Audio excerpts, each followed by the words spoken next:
السلام علیکم ورحمۃ اللہ وبرکاتہ۔ کیسے ہیں آپ سب لوگ؟ اللہ تعالیٰ آپ سب کو صحت اور ایمان کی بہترین حالت میں رکھے۔ اعوذ باللہ من الشیطان الرجیم، بسم اللہ الرحمن الرحیم۔ رب اشرح لی صدری ویسر لی امری واحلل عقدۃ من لسانی یفقہوا قولی۔ قرآن مجید سب چیزوں سے بہتر ہے۔ قرآن مجید میں اللہ تعالیٰ فرماتے ہیں یا ایہا الناس قد جاءتکم موعظۃ من ربکم وشفاء لما فی الصدور وہدی ورحمۃ للمؤمنین۔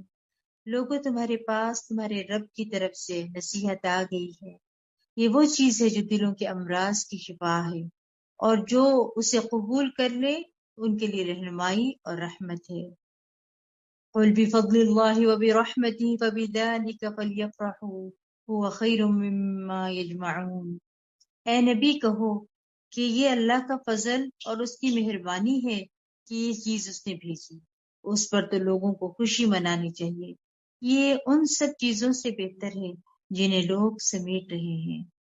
یعنی اس قرآن پر خوشی سے وقت لگانا چاہیے، یہ سوچتے ہوئے کہ ہم بہترین چیز سمیٹ رہے ہیں اور نفع کا سودا کر رہے ہیں۔ یہ کتاب کس لیے آئی ہے؟ اللہ سبحانہ تعالیٰ فرماتے ہیں کتاب انزلناہ الیک مبارک لیدبروا آیاتہ ولیتذکر اولو الالباب۔ یہ بابرکت کتاب ہے جسے ہم نے آپ کی طرف اس لیے نازل فرمایا ہے کہ لوگ اس کی آیتوں پر غور و فکر کریں اور عقل مند اس سے نصیحت حاصل کریں۔ اس قرآن پر غور و فکر کرنا ہے اور عملی نقطے نکالنے ہیں تاکہ ہمارا عمل، اخلاق، رویہ، معاملہ تبدیل ہو۔ ابن رجب کہتے ہیں کہ نفلی اعمال میں سے عظیم عمل جس کے ذریعے انسان اللہ کا تقرب حاصل کرتا ہے وہ قرآن کی کثرت سے تلاوت کرنا ہے اور اس کو غور و فکر، تدبر اور خوب سمجھ کر سننا ہے۔ خباب بن ارت نے کسی آدمی سے کہا جتنی تمہاری استطاعت ہے اللہ کا قرب حاصل کرو اور خوب جان لو کہ تم ہرگز کسی بھی چیز کے ساتھ اس کا قرب حاصل نہیں کر سکتے جو اس کو اس کے کلام سے بڑھ کر محبوب ہو۔ یعنی اللہ سبحانہ و تعالیٰ کا قرب قرآن مجید سے ہی حاصل کیا جا سکتا ہے، تو اس لیے ہمیں شوق اور محبت سے اس کلام کو پڑھنا چاہیے۔ چوتھا پارہ، لن تنالوا البر حتى تنفقوا مما تحبون وما تنفقوا من شيء فإن الله به عليم۔ تم اس وقت تک اصل نیکی حاصل نہ کر سکو گے جب تک وہ کچھ اللہ کی راہ میں خرچ نہ کرو جو تمہیں محبوب ہو، اور جو کچھ بھی تم خرچ کرو گے اللہ اسے خوب جانتا ہے۔ اب یہاں ان آیات کے اندر ہمیں کیا بات پتہ چل رہی ہے کہ ہر شخص اپنے آپ کو نیک سمجھتا ہے اور چھوٹے موٹے اعمال کر کے مطمئن ہو جاتا ہے۔ حقیقی نیکی اور تقوی کے حصے میں آتی ہے، ٹھیک ہے، جو اپنی محبوب ترین چیزوں میں سے اللہ کے راستے میں خرچ کرتا ہے۔ یہاں لفظ آ رہا نا البر، بر کا معنی ہوتا ہے وسعت، یعنی خیر کثیر کا معنی بھی آتا ہے۔ یعنی تم خیر کثیر نہیں پا سکتے جب تک محبوب چیز خرچ نہ کرو، تم اس وقت تک کامل متقی نہیں بن سکتے جب تک کہ محبوب چیزوں میں سے خرچ نہ کرو۔ اور البر کا معنی جنت بھی کیا گیا ہے، یعنی جنت تک پہنچ نہیں سکتے جب تک محبوب چیز میں سے خرچ نہ کرو۔ محبوب چیزیں مثلاً کیا کیا ہوتی ہیں؟ انسان مال کی محبت میں مبتلا رہتا ہے تو اس مال کو اللہ کے راستے میں لگانا۔ اولاد سے انسان کو بہت محبت ہوتی ہے، اس اولاد کو اللہ کے دین کے کام میں لگانا، اس کو اس پر ابھارنا، جیسے مریم کی والدہ نے اپنی اولاد کو اللہ کی نظر کیا تھا، تو اسی طرح اپنے بچوں کو صرف اپنی ذاتی خدمت کی بجائے اللہ کے دین کی خدمت پہ وقت کرنا بھی اس میں شامل ہو جاتا ہے۔ اسی طرح اپنا آرام، اپنی نیند میں سے کچھ قربان کر کے اللہ کی خاطر کھڑے ہو کر قیام کرنا، اپنے اوقات، اپنی دل پسند مشغولیات میں سے وقت نکال کر سنجیدہ کام یعنی دین کی تعلیم سیکھنا سکھانا. اسی طرح باقی اور چیزیں بھی جو ہمیں اپنے لیے پسند ہوتی ہیں انہیں دوسروں کے لیے پسند کرنا.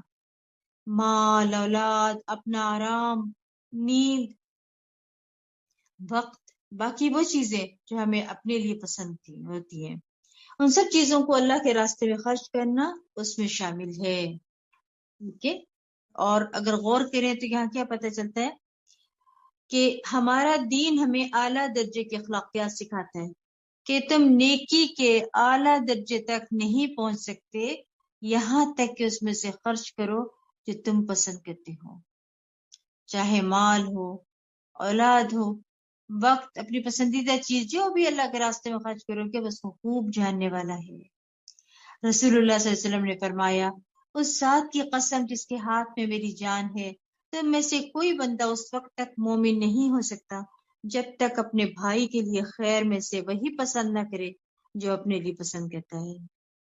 صحابہ کرام سے اس آیت پر عمل کی مثال ملتی ہے کہ حضرت علی رضی اللہ عنہ نے اپنے غلام کو 3 درہم دے کر بازار بھیجا کہ کپڑا لائے.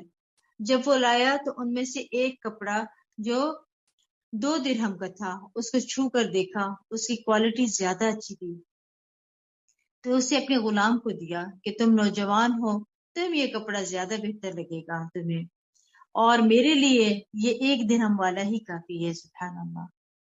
2 چیزوں میں سے جو اچھی تھی، جس کی چاہت تھی، وہ اپنے غلام کو دے دی. حضرت ابو طلحہ انصاری رضی اللہ عنہ نے اپنے بیرحا کا باغ جو بہت پھلدار تھا اور اس کے میٹھے پانی کا کنواں بھی تھا جس کا پانی رسول اللہ صلی اللہ علیہ وسلم کو مرغوب تھا، ان کو بہت پسند تھا، وہاں پانی پینے کے لیے جایا کرتے تھے. آپ صلی اللہ علیہ وسلم کے مشورے پر اپنے رشتہ داروں کے لیے وقف کر دیا. جب اللہ کے راستے میں محبوب ترین چیز خرچ کرنا وقتی طور پر تکلیف دہ ہوتا ہے نا، لیکن اس کا انجام اچھا ہوتا ہے. اس کے برعکس اپنے لیے بہترین چیز رکھنا وقتی طور پر خوشی کا باعث ہوتا ہے لیکن بعد میں پچھتاوا بھی ہوتا ہے کہ اگر اللہ کے پاس جمع کروا دیتا تو بہتر ہوتا، کیونکہ اللہ کے ہاں اس کی قیمت زیادہ ملتی ہے.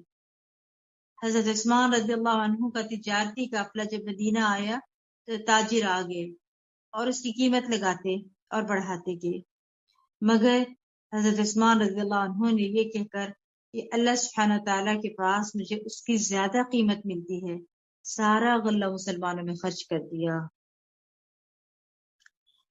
حضرت عمر رضی اللہ عنہ کا پسندیدہ مال ان کا خیبر کی زمین کا وہ حصہ تھا جس پر بہترین پھل آتا تھا. وہ رسول اللہ صلی اللہ علیہ وسلم کے پاس گئے تو آپ صلی اللہ علیہ وسلم نے مشورہ دیا کہ پھل دے دو اور باغ رکھ لو، یعنی پھل بار بار دیتے رہو گے اور اس کا اجر ملتا رہے گا. تو انہوں نے خیبر کے باغ کا پھل اللہ کے راستے میں وقف کر دیا. حضرت عبداللہ بن عمر رضی اللہ عنہ نے اپنے پسندیدہ لونڈی اللہ تعالیٰ کے راستے میں آزاد کر دی. صحابہ جب ایسی آیات سنتے تھے نا تو ان پر عمل بھی کیا کرتے تھے. اللہ ہمیں بھی توفیق عطا فرما. یہ اللہ کی بندوں پر رحمت ہے. یہ نہیں کہا کہ جو تمہیں پسند ہے سارا ہی دے دو، بس یہ مطالبہ کیا مما تحبون، یعنی کچھ دے دو، تھوڑا دے دو یعنی کچھ نہ کچھ دے دو، اور جو بھی دو گے اللہ کو معلوم ہے اللہ تعالیٰ اس کا بدلہ دے گا. جو بدلہ اللہ تعالیٰ دے سکتا ہے وہ کوئی اور نہیں دے سکتا، اس لیے یہ نفع کا ہی سودا ہے. عام طور پر جب ہم خرچ کرتے ہیں تو زائد از ضرورت یا جو چاہیے نہیں ہوتا نا وہ دے دیتے ہیں. اس کا یہ مطلب نہیں کہ وہ نہیں دے سکتے. قرآن مجید میں ایک اور جگہ حکم آتا ہے کہ جو تمہاری ضرورت سے زائد ہو وہ دے دو. وہ ایک درجہ ہے دینے کا، لیکن محبوب ترین چیز اللہ کے راستے میں دینا بلند ترین درجہ ہے. تو اخلاق کے بھی درجات ہیں، اس میں سے بلند ترین درجہ اپنی پسند کو دوسرے کی پسند، خاص کر اللہ کی پسند کے تابع کر دینا شامل ہے. پھر اللہ تعالیٰ فرماتے ہیں كل الطعام كان حلا لبني إسرائيل إلا ما حرم إسرائيل على نفسه. بنی اسرائیل کے لیے کھانے پینے کی سب چیزیں حلال تھیں مگر وہ چیزیں جنہیں تورات کے نزول سے پیشتر اسرائیل یعقوب علیہ السلام نے خود اپنے اوپر حرام کر لیا تھا۔ آپ ان یہود سے کہیے کہ اگر تم اپنے دعویٰ میں سچے ہو تو تورات لاؤ اور اس میں سے وہ عبارت پڑھو، یعنی اگر سچے ہو تو کوئی ثبوت دو۔ یہود کے اعتراض کا جواب دیا جا رہا ہے کیونکہ ان کا کہنا تھا کہ محمد صلی اللہ علیہ وسلم نے بہت سی ایسی چیزوں کو حلال دیا جو دین ابراہیمی میں حرام تھی، تو فرمایا گیا محمد صلی اللہ علیہ وسلم نے کسی ایسی چیز کو حلال نہیں کیا جو دین ابراہیمی میں حرام تھی۔ یہ چیزیں حضرت یعقوب علیہ السلام نے اپنی پسند اور بیماری کی وجہ سے خود پر حرام کی تھی، لیکن اللہ تعالیٰ نے محمد صلی اللہ علیہ وسلم کو جن چیزوں کے حلال کرنے کا حکم دیا وہ اصلاً دین ابراہیمی میں بھی حلال تھی۔ پھر اللہ تعالیٰ فرماتے ہیں پھر اس کے بعد بھی جو لوگ اللہ کی طرف جھوٹی باتیں منسوخ کریں تو ایسے ہی لوگ ظالم ہیں۔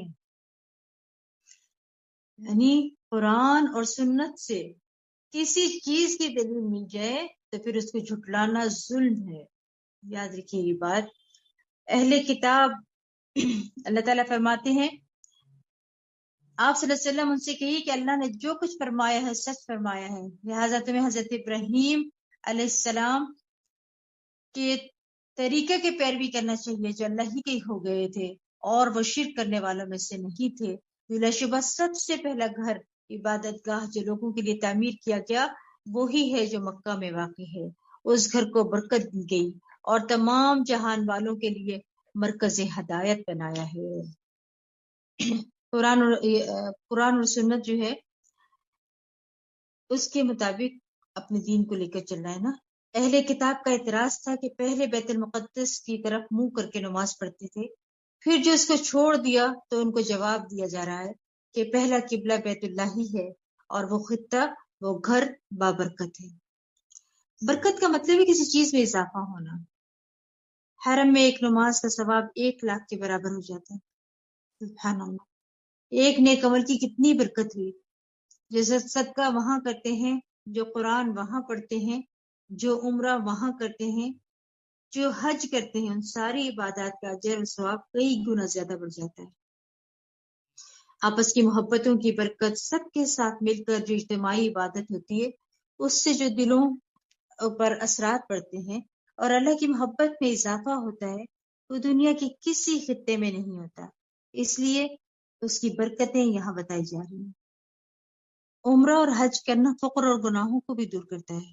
رسول اللہ صلی اللہ علیہ وسلم نے فرمایا پے در پہ حج و عمرہ کیا کرو کیونکہ یہ دونوں فقر اور گناہوں کو اس طرح ختم کر دیتے ہیں جیسے بھٹی لوہے سے سونے اور چاندی کے میل کو ختم کرنے والی چیز ہے۔ اس سب سے پہلے مسجد جو ہے نا، یہ والی مسجد ہے مکہ کی، سب سے پہلے مسجد دنیا میں یہی بنائی گئی تھی، اول بیت آیا نا۔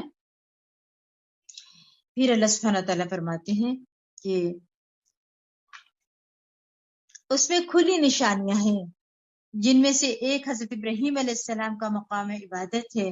جو شخص اس گھر میں داخل ہوا وہ مأمون و محفوظ ہو گیا، اور لوگوں پر اللہ کا یہ حق ہے کہ جو شخص اس گھر تک پہنچنے کی استطاعت رکھتا ہو وہ اس کا حج کرے، اور جو شخص اس حکم کا انکار کرے وہ خوب سمجھ لے کہ اللہ تعالیٰ تمام دنیا والوں سے بے نیاز ہے۔ بیت اللہ میں سب سے بڑی چیز کیا ہے؟ سکون اور راحت قلب نصیب ہوتی ہے۔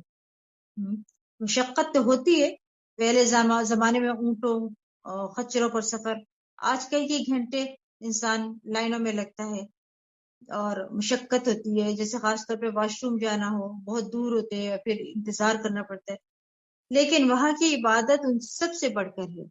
اس لیے انسان کو اپنے دل میں نیت اور خواہش اور ارادہ ضرور رکھنا چاہیے کہ اگر کسی وجہ سے انسان نہیں بھی جا سکتا اور نہیں بھی پہنچ سکتا تو اجر سے محروم نہ رہے۔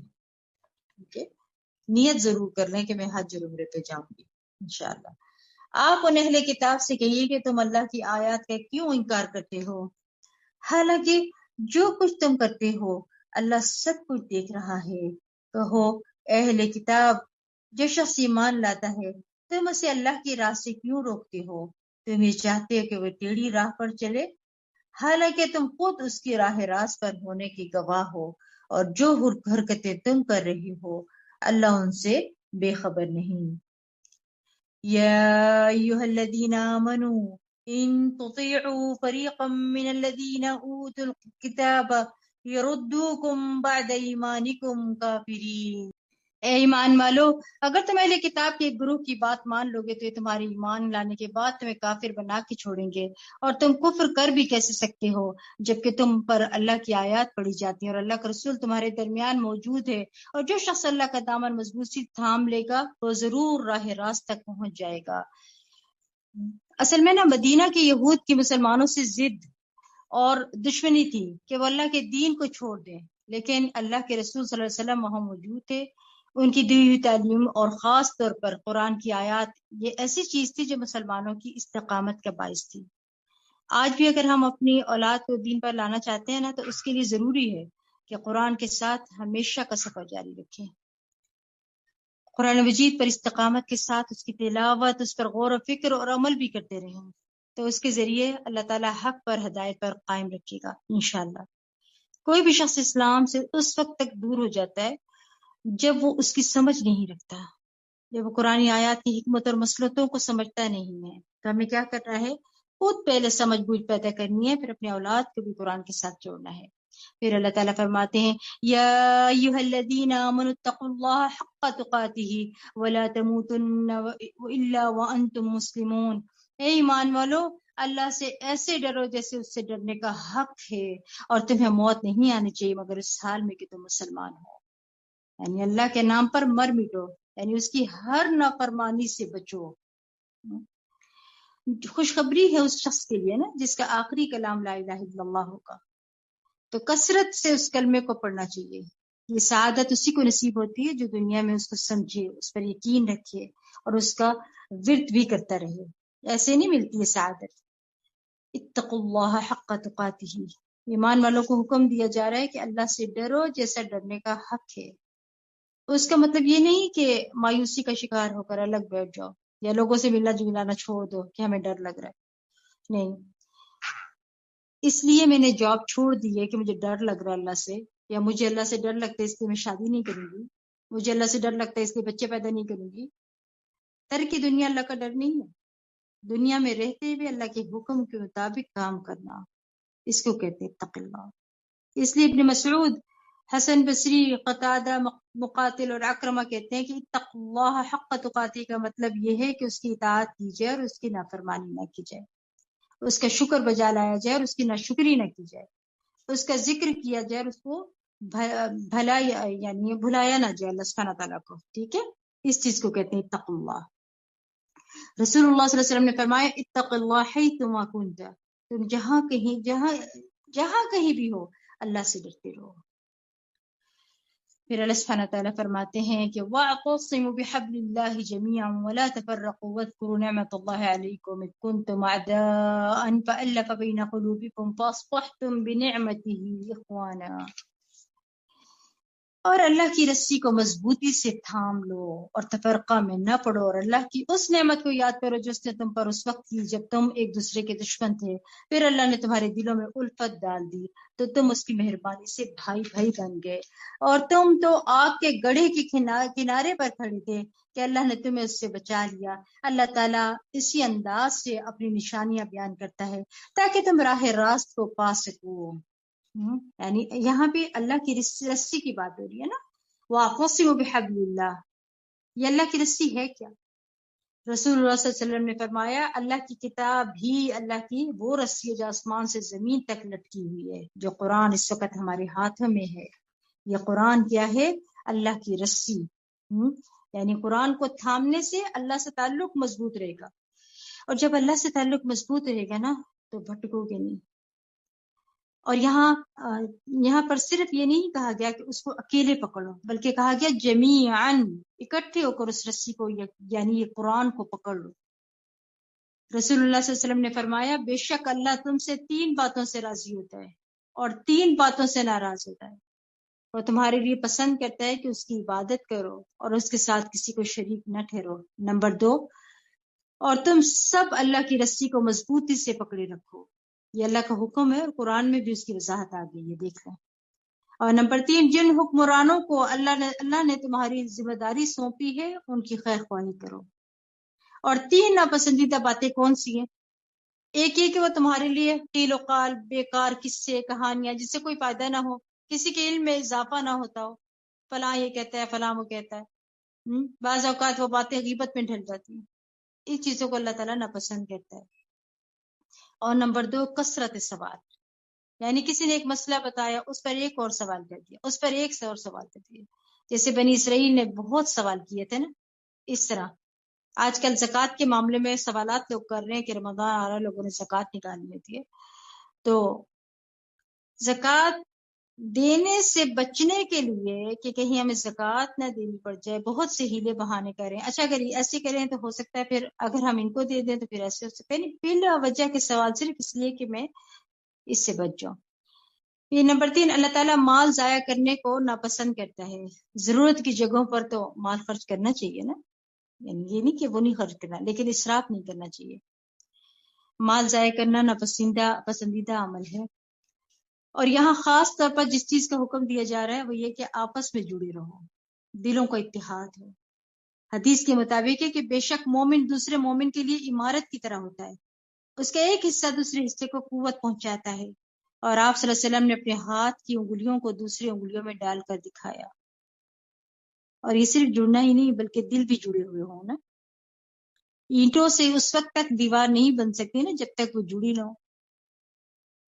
اسلام کی بنا پر صحابہ کو وہ لوگ خونی رشتوں سے زیادہ محبوب ہو گئے جو دینی رشتے بندے تھے۔ اور پھر دیکھیں اللہ تعالیٰ کیا فرماتے ہیں یہاں پہ، آیت نمبر 104 میں اللہ فرماتے ہیں کہ اور تم میں سے کچھ لوگ ایسے ہونا چاہیے جو نیکی کی طرف بلاتے رہیں اور اچھے کاموں کا حکم دے اور برے کاموں سے روکتے رہیں، اور ایسے ہی لوگ مراد پانے والے ہیں۔ اسے کیا سمجھ آیا کہ مسلمانوں میں ایک جماعت ایسی رہے جو حق کی طرف دعوت دینے والی، جو لوگوں کو بتائے کہ نیکی اور بھلائی کے کام کون سے ہیں، کامیابی دینے والے کام سبحان اللہ کیا ہیں، خیر کی دعوت، امر بالمعروف، نہی عن المنکر، یہ سب چیزیں کیا ہیں، خیر کی دعوت۔ ایسے گروہ کے لوگ جو یہ 3 کام کرتے ہیں نا، اللہ یہاں فرما رہے ہیں وہی کامیاب لوگ ہیں، مراد پانے والے ہیں۔ نیز تم ان لوگوں کی طرح نہ ہو جانا جو فرقوں میں بٹ گئے اور روشن دلائل آ جانے کے بعد آپس میں اختلاف کرنے لگے، یہی لوگ ہیں جنہیں بہت بڑا عذاب ہوگا اس دن، جبکہ کچھ چہرے روشن ہوں گے اور کچھ سیاہ ہو رہے ہوں گے۔ تو جن لوگوں کے چہرے سیاہ ہو رہے ہوں گے انہیں کہا جائے گا کیا تم ہی وہ لوگ ہو جنہوں نے ایمان لانے کے بعد کفر اختیار کیا تھا، تو جو تم کفر کرتے رہے اس کے بدلے عذاب کا مزہ چکھو۔ رہے وہ لوگ جن کے چہرے روشن ہوں گے تو اللہ کی سایہ رحمت میں ہوں گے جہاں وہ ہمیشہ رہیں گے۔ یہ ہے اللہ کی آیات جو ہم آپ کو ٹھیک ٹھیک سنا رہے ہیں۔ اور اللہ تعالیٰ جہان والوں پر ظلم کا کوئی ارادہ نہیں رکھتا، جو کچھ آسمان اور زمین میں ہے سب اللہ ہی کا ہے اور سارے معاملات اسی کی طرف لوٹائے جائیں گے۔ مسلمانوں اس وقت تم ہی بہترین امت ہو۔ اللہ کیا فرما رہے ہیں یہاں پہ، کنتم خیر امت اخرجت للناس تأمرون بالمعروف وتنہون عن المنکر وتؤمنون باللہ۔ مسلمانوں اس وقت تم ہی بہترین امت ہو جنہیں لوگوں کی اصلاح ہدایت کے لیے لا کھڑا کیا گیا۔ تم لوگوں کو بھلے کاموں کا حکم دیتے ہو اور برے کاموں سے روکتے ہو اور اللہ پر ایمان لاتے ہو، اور اگر اہل کتاب ایمان لے آتے تو یہ ان کے حق میں بہتر ہوتا، اور ان میں سے کچھ لوگ تو ایمان لے آئے ہیں مگر ان کی اکثریت نافرمان ہی ہے۔ امت محمد صلی اللہ علیہ وسلم کو اللہ تعالیٰ نے بہترین امت کہا ہے نا اس آیت میں۔ اب اس امت کی ذمہ داری ہے کہ وہ پیغمبروں کے کام کو سر انجام دے۔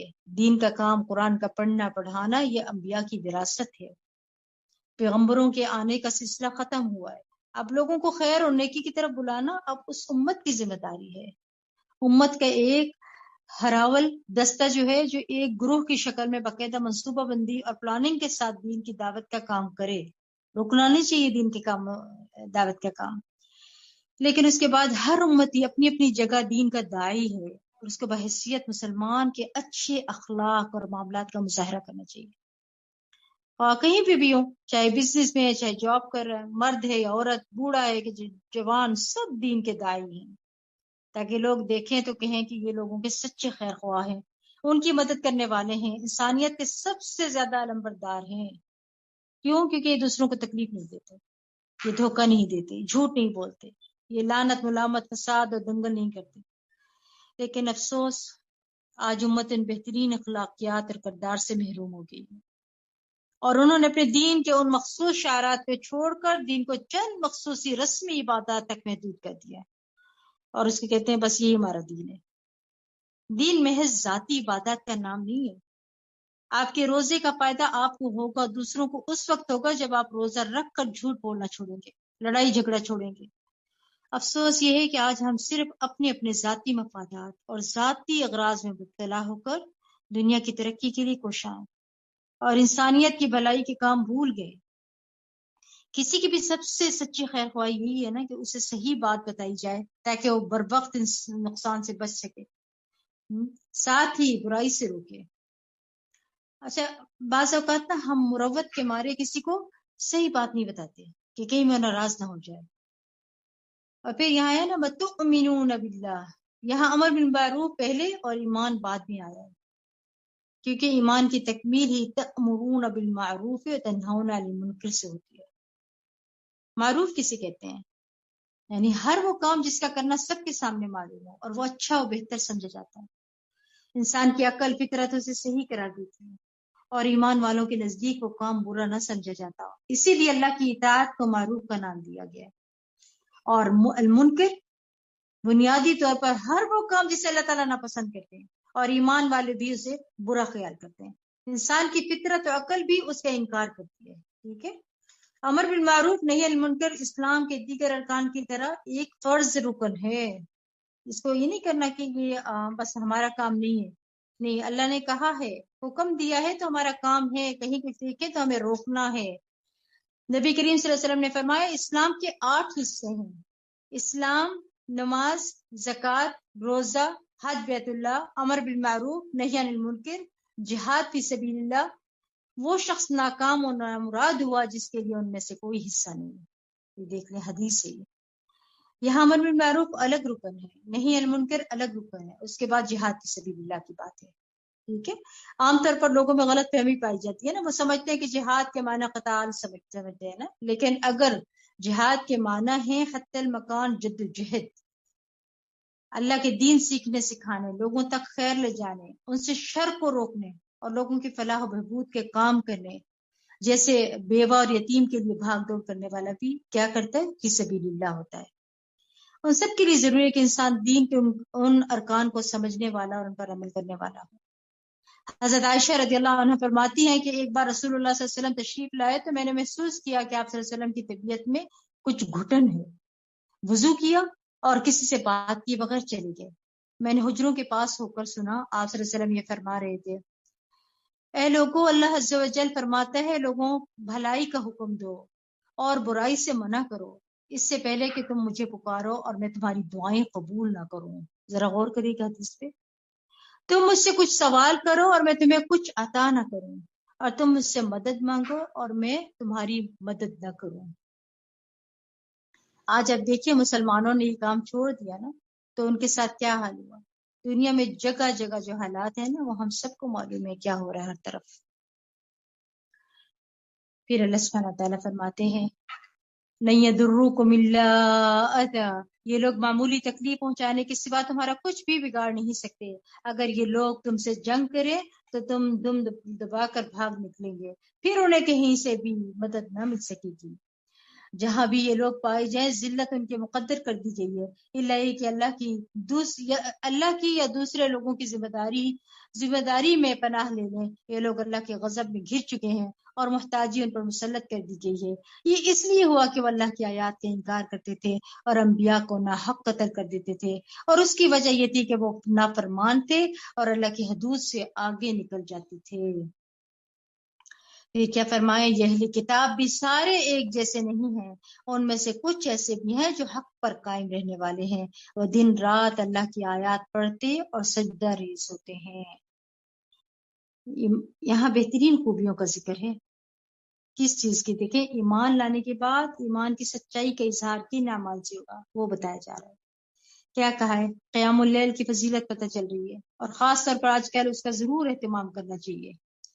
یہ دیکھیں رمضان میں قیام عام دنوں کے قیام سے افضل ہو جاتا ہے نا، اور بہترین قیام وہ ہے جس میں زیادہ قرآن پڑھا جائے. اللہ ہمیں بھی توفیق عطا فرمائے. نبی صلی اللہ علیہ وسلم سے 20 تراویح پڑھنے کی روایت نہیں ملتی ہے، ٹھیک ہے، لیکن نفلی عبادت ہے جتنی مرضی پڑھ لیں. تو نمبر پورا کرنا اہم نہیں ہے، اصل بات قرآن زیادہ قیام میں پڑھا جائے، لمبے لمبے قیام ہونے چاہیے. رکعتیں اب جتنی مرضی پڑھ لیں، 8 رکعتیں پڑھ لیں، 20 پڑھ لیں، 30 پڑھ لیں، جتنی بھی پڑھ لیں. قرآن سیکھنے سکھانے کے لیے بھی رات کو جاگنا فضیلت والا کام ہے. اللہ کرے اس لمحے جو ہم کر رہے ہیں یہ بھی اللہ تعالیٰ ہمیں ہمارے اس عمل کو بھی فضیلت والا بنا. علم کے سیکھنے اور سکھانے کے لیے جاگنا افضل ہے. عمومی طور پر رات کو قرآن پڑھنا دن کے پڑھنے سے افضل ہے. آپ صلی اللہ علیہ وسلم کا بھی معمول تھا نا، آپ صلی اللہ علیہ وسلم قرآن کی زیادہ تر تلاوت رات کی گھڑیوں میں کیا کرتے تھے. اور یہ بھی ہے کہ بعض اوقات علم کا سیکھنا سکھانا نفل نماز سے بھی افضل ہو جاتا ہے. ٹھیک ہے، یاد رکھیے بات. پھر اللہ تعالیٰ فرماتے ہیں وہ اللہ پر اور آخرت کے دن پر ایمان لاتے ہیں، اچھے کاموں کا حکم دیتے ہیں اور برے کاموں سے روکتے ہیں، اور بھلائی کے کاموں میں سبقت کرتے ہیں، صالح لوگوں میں سے ہیں. جو بھی بھلائی کا کام وہ کریں گے اسی کی ناقدری نہیں کی جائے گی، اور اللہ پرہیزگاروں کو خوب جانتا ہے. بلا شبہ جو لوگ کافر ہوئے ان کے مال اور ان کی اولاد اللہ کے ہاں کچھ بھی کام نہ آ سکیں گے. یہی لوگ اہل دوزخ ہیں جو اس میں ہمیشہ رہیں گے. یعنی انسان نیک کاموں کو کیوں چھوڑتا ہے؟ مال اور اولاد رکاوٹ بنتے ہیں نا، اسی وجہ سے وہ چھوڑتا ہے نا انسان. پھر دیکھیں اللہ تعالیٰ کیا فرماتے ہیں، یہ کافر لوگ جو کچھ اس دنیاوی زندگی میں خرچ کرتے ہیں صدقہ خیرات وغیرہ، اس کی مثال اس ہوا کی سی ہے جس میں پالا ہو، اور یہ ہوا ایسے لوگوں کی کھیتی پر جا پہنچے جنہوں نے اپنے آپ پر ظلم کیا ہو، اس کھیتی کو تباہ کر ڈالے. ایسے لوگوں پر اللہ ظلم نہیں کرتا بلکہ وہ خود ہی اپنے آپ پر ظلم کرتے ہیں. یعنی جو لوگ آخرت کو بھول کر اپنی ذمہ داریوں کو بھلا کر صرف مال کمانے میں مصروف رہتے ہیں نا، اور کبھی کبھار تھوڑا بہت خیرات کرتے ہیں، وہ مال دیر پا فائدوں کا حامل نہیں ہے. جلد ہی دنیا کا مال بھی ختم ہوگا اور آخرت کے لیے تو کچھ نہیں ہوگا پھر. اور جو لوگ صرف دنیا کی زندگی کے لیے مال خرچ کرتے ہیں، رنگ رنگ کے کھانے، لباس، جوتے خریدنے پر خرچ کرتے رہتے ہیں. کچھ لوگوں کو کپڑے بنانے کا بھی کریز ہوتا ہے نا، کچھ کو کھانے کا کریز، کسی غریب پر خرچ کرنے کا شوق ہی نہیں ہوتا. کچھ پیسے جمع ہوئے تو کیا کرتے ہیں، سیر و تفریح پر سب لٹا دیتے ہیں. یہ سارا مال صرف دنیا کی لذت میں خرچ ہو رہا ہے. آخرت میں آگے کچھ نہیں ملے گا، آگے وہی ملے گا جو وہاں کے لیے خرچ کریں گے، جو آگے بھیجیں گے. گناہ جو ہے وہ مصائب اور ہلاکت کا سبب ہے، اور اپنی جان پر ظلم کرنا ہے. دنیا کی لذت کے لیے خرچ ہونے والا مال اسی دنیا میں ہی رہ جائے گا، ٹھیک ہے، یا آگے کوئی فائدہ بھی نہ دے گا. اور اگر تمہیں کوئی بھلائی پہنچے تو ان کو بری لگتی ہے، اور کوئی مصیبت پیش آئے تو اس پر خوش ہوتے ہیں. اور اگر تم صبر سے کام لو اور اللہ سے ڈرتے رہو تو ان کی مکاری تمہارا کچھ بھی نہیں بگاڑ سکتی. اور جو کچھ یہ کر رہے ہیں اللہ تعالیٰ یقیناً اس کا احاطہ کیے ہوئے ہے. دوسروں کی پریشانی پر خوش ہونے والے گھٹیا لوگ ہوتے ہیں. اصل میں دوسروں کی تکلیف پر خوش ہونا اور دوسرے کی خوشی پر ناراض ہونا منافقت کی علامت ہوتی ہے. ہمیں بھی اپنا جائزہ لینا ہے کہ ہم کیا کرتے ہیں. اگر کوئی بدترین اخلاق حسد کا مظاہرہ کرے تو کیا کرنا، اس سے صبر اور تقوی اختیار کرنا ہے. صبر کیا ہے؟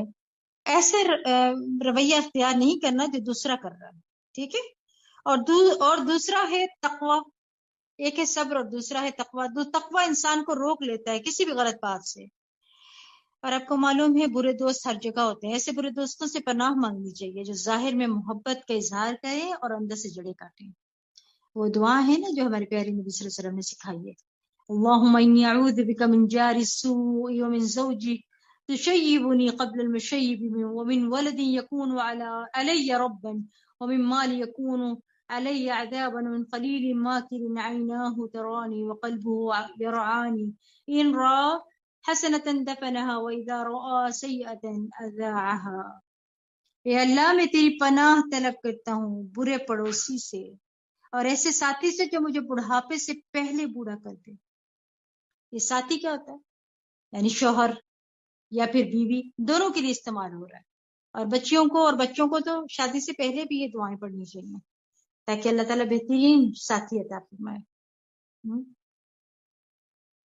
اور پھر کیا فرمایا، اور جو مجھے بڑھاپے سے پہلے پورا کر دے، ایسی اولاد سے جو مجھ پر آقا بن کر بیٹھے، اور ایسے مال سے جو میرے لیے باعث عذاب بن جائے، اور ایسے چال باز دوست سے جس کی آنکھیں مجھے دیکھ رہی ہوں اور جس کا دل میری نگرانی کرتا ہو، اگر وہ نیکی دیکھے تو اس کو دبا دیتا ہے، اور جب برائی دیکھے تو اس کو نشر کرے۔ بھلا یہ کیسا دوست ہوگا پھر؟ آپ دیکھیں کتنی خوبصورت دعا ہے، بہت خوبصورت ہے، ہم سب کو پڑھنی چاہیے یہ دعا، کثرت کے ساتھ پڑھا کریں۔ اللہ تعالیٰ ہمیں ایسی چیزوں سے محفوظ رکھے۔ صبح سویرے کام کے لیے نکلنا کیا ہے، آپ صلی اللہ علیہ وسلم کا طریقہ تھا نا، ایسے ہی ہے نا۔ آج ہم نے وہ چھوڑ دیا اور کامیاب قوموں نے اپنا لیا، ٹھیک ہے۔ اور مومن کیا کرتا ہے، دیکھیں یہاں کیا فرمایا جا رہا ہے، اور وقت بھی یاد کیجیے جب آپ صلی اللہ علیہ وسلم صبح دم اپنے گھر سے نکلے اور مسلمانوں کو جنگ احد کے لیے مورچوں پر بٹھا رہے تھے، اور اللہ تعالیٰ سب کچھ سننے والا اور جاننے والا ہے۔ مومن اسباب اختیار کر کے بھروسہ اور توکل اللہ پر کرتا ہے نا، ساتھ ہی دعائیں بھی مانگ رہا ہوتا ہے، تو اللہ ان کو سن رہا ہوتا ہے۔ جب تم میں سے دو گروہ بزدلی دکھانے پر آمادہ ہو گئے تھے، حالانکہ اللہ تعالیٰ ان کی مدد پر موجود تھا، اور مومنوں کو تو اللہ ہی پر توکل کرنا چاہیے، مومنوں کو اللہ ہی پر توکل کرنا چاہیے۔ اور اس سے پہلے اللہ تعالیٰ نے جنگ بدر میں اس وقت تمہاری مدد کی جبکہ تم کمزور تھے، لہٰذا اس سے ڈرتے رہو، اس طرح امید ہے کہ تم شکر گزار بن جاؤ گے۔ اور پھر اللہ کیا فرما رہے، جب آپ مومنوں سے یوں کہہ رہے تھے کہ کیا تمہیں یہ کافی نہیں کہ تمہارا پروردگار 3000 فرشتے اتار کر تمہاری مدد کرے، کیوں نہیں اگر تم صبر کرو اور اللہ سے ڈرتے رہو، اور اگر دشمن تم پر فوراً چڑھائے تو تمہارا پروردگار خاص نشان رکھنے والے 5000 فرشتوں سے تمہاری مدد کرے گا۔ آپ دیکھیں اللہ کی مدد اسی اعتبار سے آتی ہے نا جتنا ہمارا جذبہ ہوتا ہے۔ فرشتوں سے مدد کی خبر اللہ نے تمہیں صرف اس لیے دی ہے کہ تم خوش ہو جاؤ اور تمہارے دل مطمئن ہو جائے، اور مدد تو اللہ ہی کی طرف سے ہوتی ہے جو بڑا زبردست حکمت والا ہے، تاکہ اللہ کافروں کا ایک بازو کاٹ دے یا انہیں ایسا ذلیل کرے کہ وہ ناکام ہو کر پسپا ہو جائے۔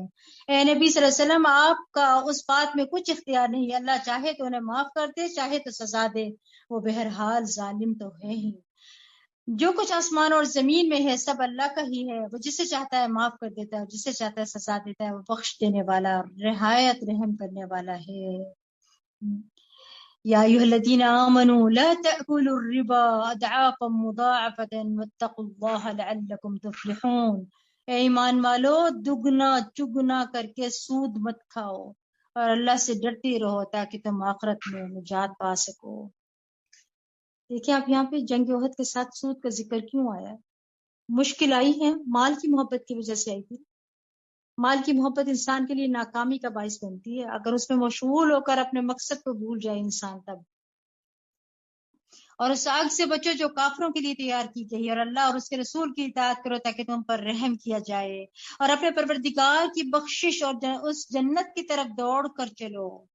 کیا فرمایا جا رہا ہے کہ وَسَارِعُوا إِلَى مَغْفِرَةٍ مِّن رَبِّكُمْ وَجَنَّةٍ عَرْضُهَا السَّمَاوَاتُ وَالْأَرْضُ أُعِدَّتْ لِلْمُتَّقِينَ، اور اس جنت کی طرف دوڑ کر چلو جس کا عرض آسمان اور زمین کے برابر ہے، وہ ان خدا ترس لوگوں کے لیے تیار کی گئی ہے۔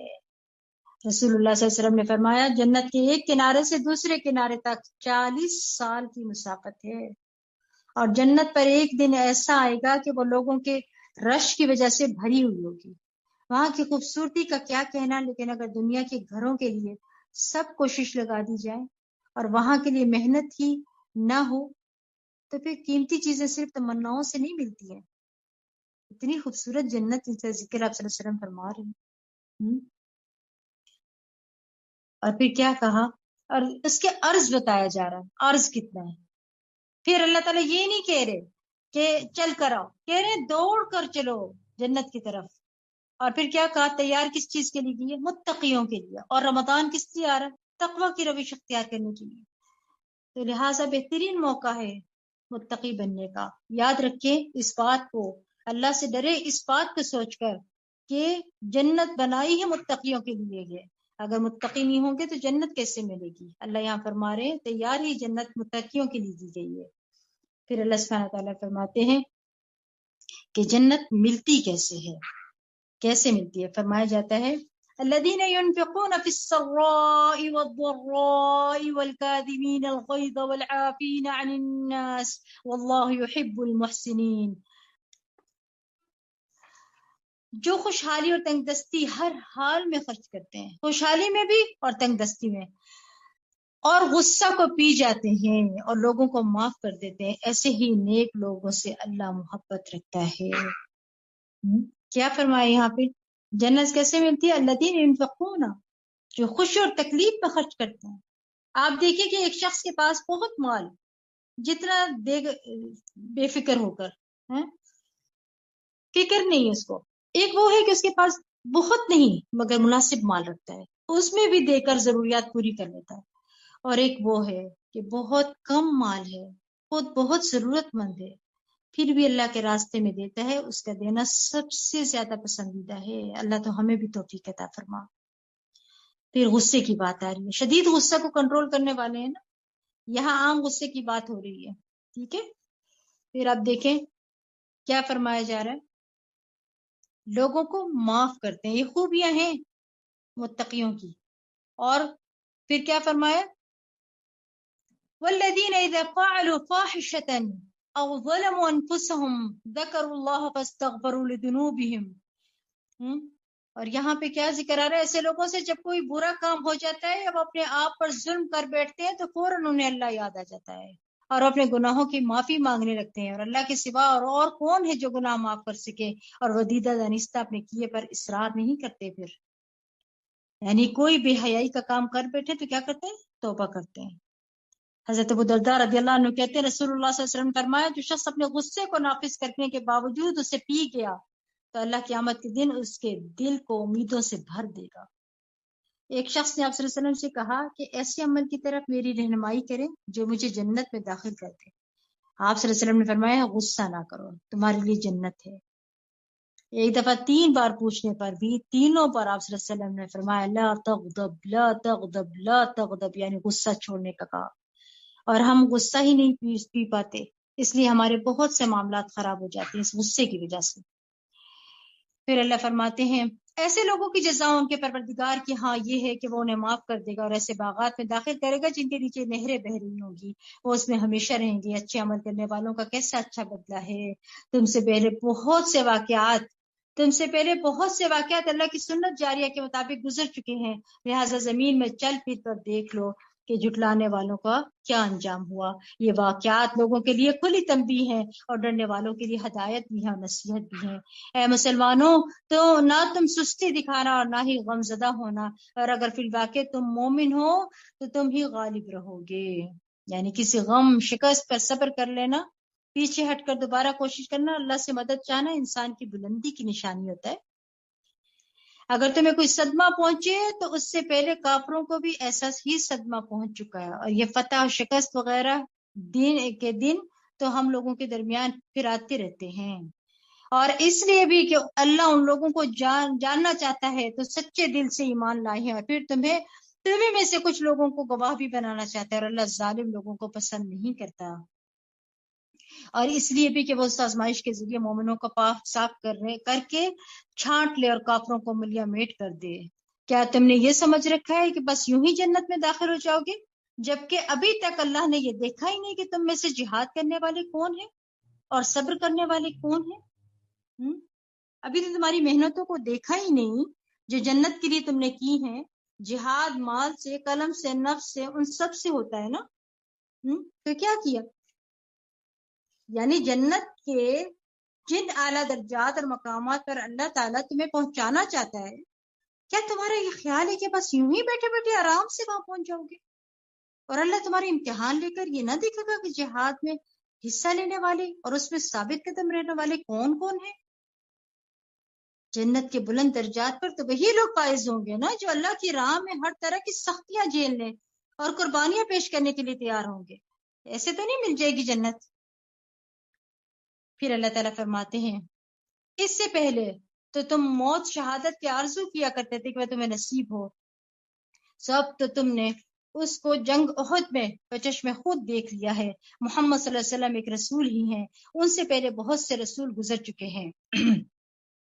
اگر وہ وفات پا جائیں یا شہید ہو جائیں تو کیا تم الٹے پاؤں پھر جاؤ گے، اسلام چھوڑ دو گے؟ اور اگر کوئی الٹے پاؤں پھر بھی جائے تو اللہ کا کچھ نہیں بگاڑ سکتا، اور شکر گزاروں کو اللہ تعالیٰ جلد ہی اچھا بدلہ دے گا۔ تو یہاں کیا سمجھ آتا ہے کہ یہ آیت اس وقت اتری جب جنگ احد میں یہ خبر مشہور ہو گئی کہ نبی صلی اللہ علیہ وسلم شہید ہو گئے، تو لوگوں نے کہا کہ ہمارے لیے اب کیا پہچان ہے، یعنی کہ مشن کیا ہوگا، تو ہم بھی ہتھیار ڈال دیں۔ تو بتا دیا گیا کہ تم ایک لیڈر کے لیے نہیں لڑ رہے، اللہ رب العزت کے خاطر فی سبیل اللہ اس جگہ آئے ہو، ٹھیک ہے؟ ان کو یہ جواب دیا جا رہا ہے۔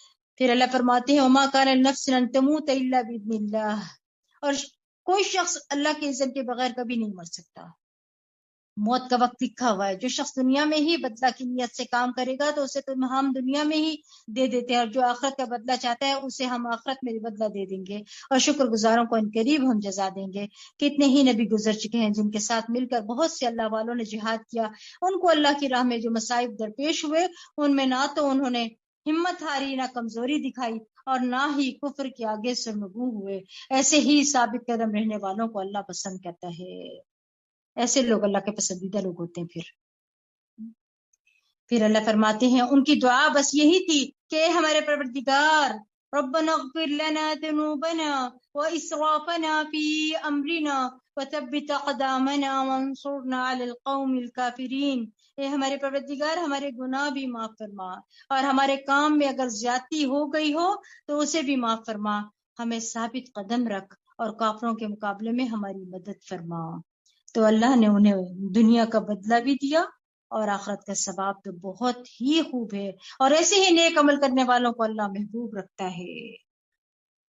یعنی محسن کون ہوتا ہے؟ کیا فرمایا؟ واللہ یحب المحسنین، اللہ ایسے ہی لوگوں کو محبوب رکھتا ہے۔ محسن جو دوسرے کے مقابلے میں اچھا رویہ اختیار کرتا ہے، کوئی کیسا بھی ہو خود اچھا رہتا ہے، اس محسن ہوتا ہے۔ اے ایمان والو اگر تم کافروں کا کہا مانو گے تو وہ تمہیں الٹے پاؤں یعنی اسلام سے پھیر دیں گے اور تم خسارہ پانے والے بن کر پلٹو گے، بلکہ حقیقت یہ ہے کہ اللہ ہی تمہارا سرپرست ہے، وہ سب سے اچھا مددگار ہے۔ عنقریب ہم کافروں کے دلوں میں تمہارا رعب ڈال دیں گے، وجہ یہ ہے کہ انہوں نے اللہ کے ساتھ ایسی چیزوں کو شریک بنایا جن کے لیے اللہ نے کوئی دلیل نہیں اتاری تھی، ان کا ٹھکانہ دوزخ ہے اور ان ظالموں کا ٹھکانہ بہت ہی برا ہے۔ یعنی کیا سمجھ آیا؟ شرک زندگی میں خوف اور بے برکتی کا باعث ہوتا ہے۔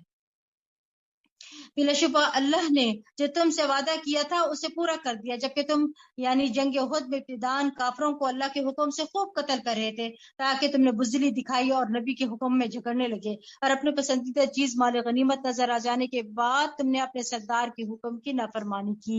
تو میں سے کچھ تو وہ تھے جو دنیا چاہتے تھے اور کچھ آخرت چاہتے تھے، پھر اللہ نے تمہیں کافروں کے مقابلے میں پسپا کر دیا تاکہ وہ تمہاری آزمائش کرے، اور بے شک اللہ نے تمہارا یہ قصور معاف کر دیا کیونکہ وہ مومنوں کے لیے بڑے فضل والا ہے۔ اور وقت بھی یاد کرو جب جنگ احد میں تم بھاگے چلے جا رہے تھے اور کسی کی طرف مڑ کر دیکھتے بھی نہ تھے، حالانکہ اللہ کا رسول تمہارے پیچھے سے تمہیں بلا رہا تھا، پھر اللہ نے تمہیں رنج پر رنج دیے۔ کیا فرمایا؟ غم بغم لکئی لا تحزنوا، رنج پر رنج دیے تاکہ تم ایسی بات پر غم نہ کرو جو تمہارے ہاتھ سے نکل جائے، اور نہ ایسی مصیبت پر غم کرو جو تم پر نازل ہو، اور جو کام بھی تم کرتے ہو اللہ ان سے خوب واقف ہے۔ غم پر غم کیوں آتے؟ دراصل اللہ بندوں سے چاہتا ہے کہ وہ دنیا کے نقصانات پر غم نہ کریں، اس لیے وہ غم پر غم ڈالتا ہے تاکہ بندہ غم سہنے کا عادی ہو اور اس کی پرواہ کرنا چھوڑ دے۔ غم کے نقصانات کیا ہوتے ہیں؟ دیکھیں، غم تنگی پیدا کرتا ہے، غم مفید کاموں سے روکتا ہے اور پھر اچھے کام نہیں کر سکتا انسان۔ غم انسان کے اندر نفسیاتی گرہیں لگا دیتا ہے، ٹھیک ہے، اس کی وجہ سے لگ جاتی ہیں، اور پھر غم نیکی کے مواقع چلے جاتے ہیں، ٹھیک ہے، غم کی وجہ سے۔ چاہیے کہ اپنے نفس کو دعا کے ساتھ ساتھ خوش رہنے کا عادی بنائے۔ غم تو آتے ہیں لیکن اس کو پیچھے ہٹا دینا چاہیے، اور وہ دعائیں نا اللہم انی اعوذ بک من الہم والحزن، یا اللہ بے شک میں تیری پناہ لیتا ہوں دکھ اور غم سے اور پریشانی سے۔ سینہ کھلا ہوگا، خوش ہوگا، اور امید ہوگا تو دوسروں کو بھی خیر کی ترغیب دے گا، دوسروں کو بھی مثبت رکھے گا۔ یہ بھی ترغیب دی گئی کہ کوئی چیز چھوٹ جائے اس پر غم نہیں کرتے رہنا چاہیے، اللہ کی رضا سمجھنا چاہیے، ہر وقت یہ نہیں رونا چاہیے کہ میری چیز چلی گئی۔ پھر اس غم کے بدلے اللہ نے تم میں سے کچھ لوگوں پر امن بخشنے والی اونگ طاری کر دی، اور کچھ لوگ ایسے تھے جنہیں صرف اپنی جانوں کی فکر پڑی ہوئی تھی، وہ اللہ کے متعلق ناحق اور جاہلیت کے سے گمان کرنے لگے تھے۔ وہ پوچھتے تھے کہ آیا اس معاملے میں ہمارا بھی کوئی عمل دخل ہے؟ آپ ان سے کہہ دیں کہ اس معاملے میں جملہ اختیارات اللہ ہی کے پاس ہیں، وہ اپنے دلوں میں ایسی باتیں چھپائے ہوئے ہیں جنہیں وہ آپ کے سامنے ظاہر نہیں کر سکتے۔ کہتے ہیں کہ اگر اس معاملہ جنگ احد میں ہمارا بھی کچھ عمل دخل ہوتا تو ہم یہاں مارے نہ جاتے۔ آپ صلی اللہ علیہ وسلم ان سے کہیے کہ اگر تم لوگ اپنے گھروں میں رہتے تب بھی جن لوگوں کے لیے مرنا مقدر ہو چکا تھا یقیناً اپنی قتل گاہوں کی طرف نکل آتے، اور یہ شکست کا معاملہ تمہیں اس لیے پیش آیا کہ جو کچھ تمہارے سینوں میں پوشیدہ ہے اللہ اس سے آزمائے، اور جو کچھ کھوٹ تمہارے دلوں میں ہے اللہ تمہیں اس سے پاک کر دے، اور اللہ دلوں کے خیالات کو خوب جانتا ہے۔ جیسے جب غم کی کیفیت میں انسان بہت رو لیتا ہے نا تو ایک سکینت سی طاری ہو جاتی ہے، نیتوں کو کھوٹ یا ہو یا کام کے جذبے میں کوئی کمی ہو تو یہ ساری چیزیں انسان کو ہلا دیتی ہیں۔ تکلیف یا آزمائش انسان کو یا تو نیچے دھکیل دیتی ہے یا بلندی عطا کرتی ہے۔ جس دن دونوں لشکروں کی مٹ بھیڑ ہوئی تو تم میں سے کچھ لوگ جو پسپا ہوئے تو اس کی وجہ محض یہ تھی کہ ان کے بعض لغزشوں کی بنا پر شیطان نے ان کے قدم ڈگمگا دیے تھے، بلا شبہ اللہ نے انہیں معاف کر دیا ہے کیونکہ اللہ بہت درگزر کرنے والا اور بردبار ہے۔ یاد رکھیے اگر دلوں میں منافقت ہو تو نیکی کے مواقع بھی چھین لے جاتے ہیں، پھر اللہ نیکی کی توفیق بھی چھین لیتا ہے۔ اگر تم اللہ کی راہ میں مارے جاؤ یا خود مر جاؤ، بہرحال اللہ کی بخشش اور رحمت ان سب چیزوں سے بہتر ہے جنہیں یہ لوگ جمع کر رہے ہیں۔ اور اگر تم خود مر جاؤ یا مارے جاؤ یا ہر حال میں تمہاری بازگشت اللہ کی طرف ہوگی۔ اللہ کی یہ کتنی بڑی نعمت ہے کہ اے پیغمبر صلی اللہ علیہ وسلم، آپ صلی اللہ علیہ وسلم ان کے حق میں نرم مزاج واقع ہوئے ہیں۔ اگر آپ تند مزاج اور سنگ دل ہوتے تو یہ سب لوگ آپ کے پاس سے تر بتر ہو جاتے، لہٰذا ان سے درگزر کیجئے، ان کے لیے بخشش طلب کیجئے اور دین کے کام میں ان سے مشورہ کیا کیجئے۔ پھر جب آپ کسی رائے کا پختہ ارادہ کر لیں تو اللہ پر بھروسہ کیجئے اور کام شروع کر دیجئے، بلا شبہ اللہ تعالیٰ بھروسہ کرنے والوں کو پسند کرتا ہے، پسند فرماتا ہے۔ اگر اللہ تمہاری مدد کرے تو تم پر کوئی غالب نہیں آ سکتا، اور اگر وہ تمہیں بے یار و مددگار چھوڑ دے تو پھر اس کے بعد کون ہے جو تمہاری مدد کر سکے، لہٰذا مومنوں کو اللہ ہی پر بھروسہ کرنا چاہیے۔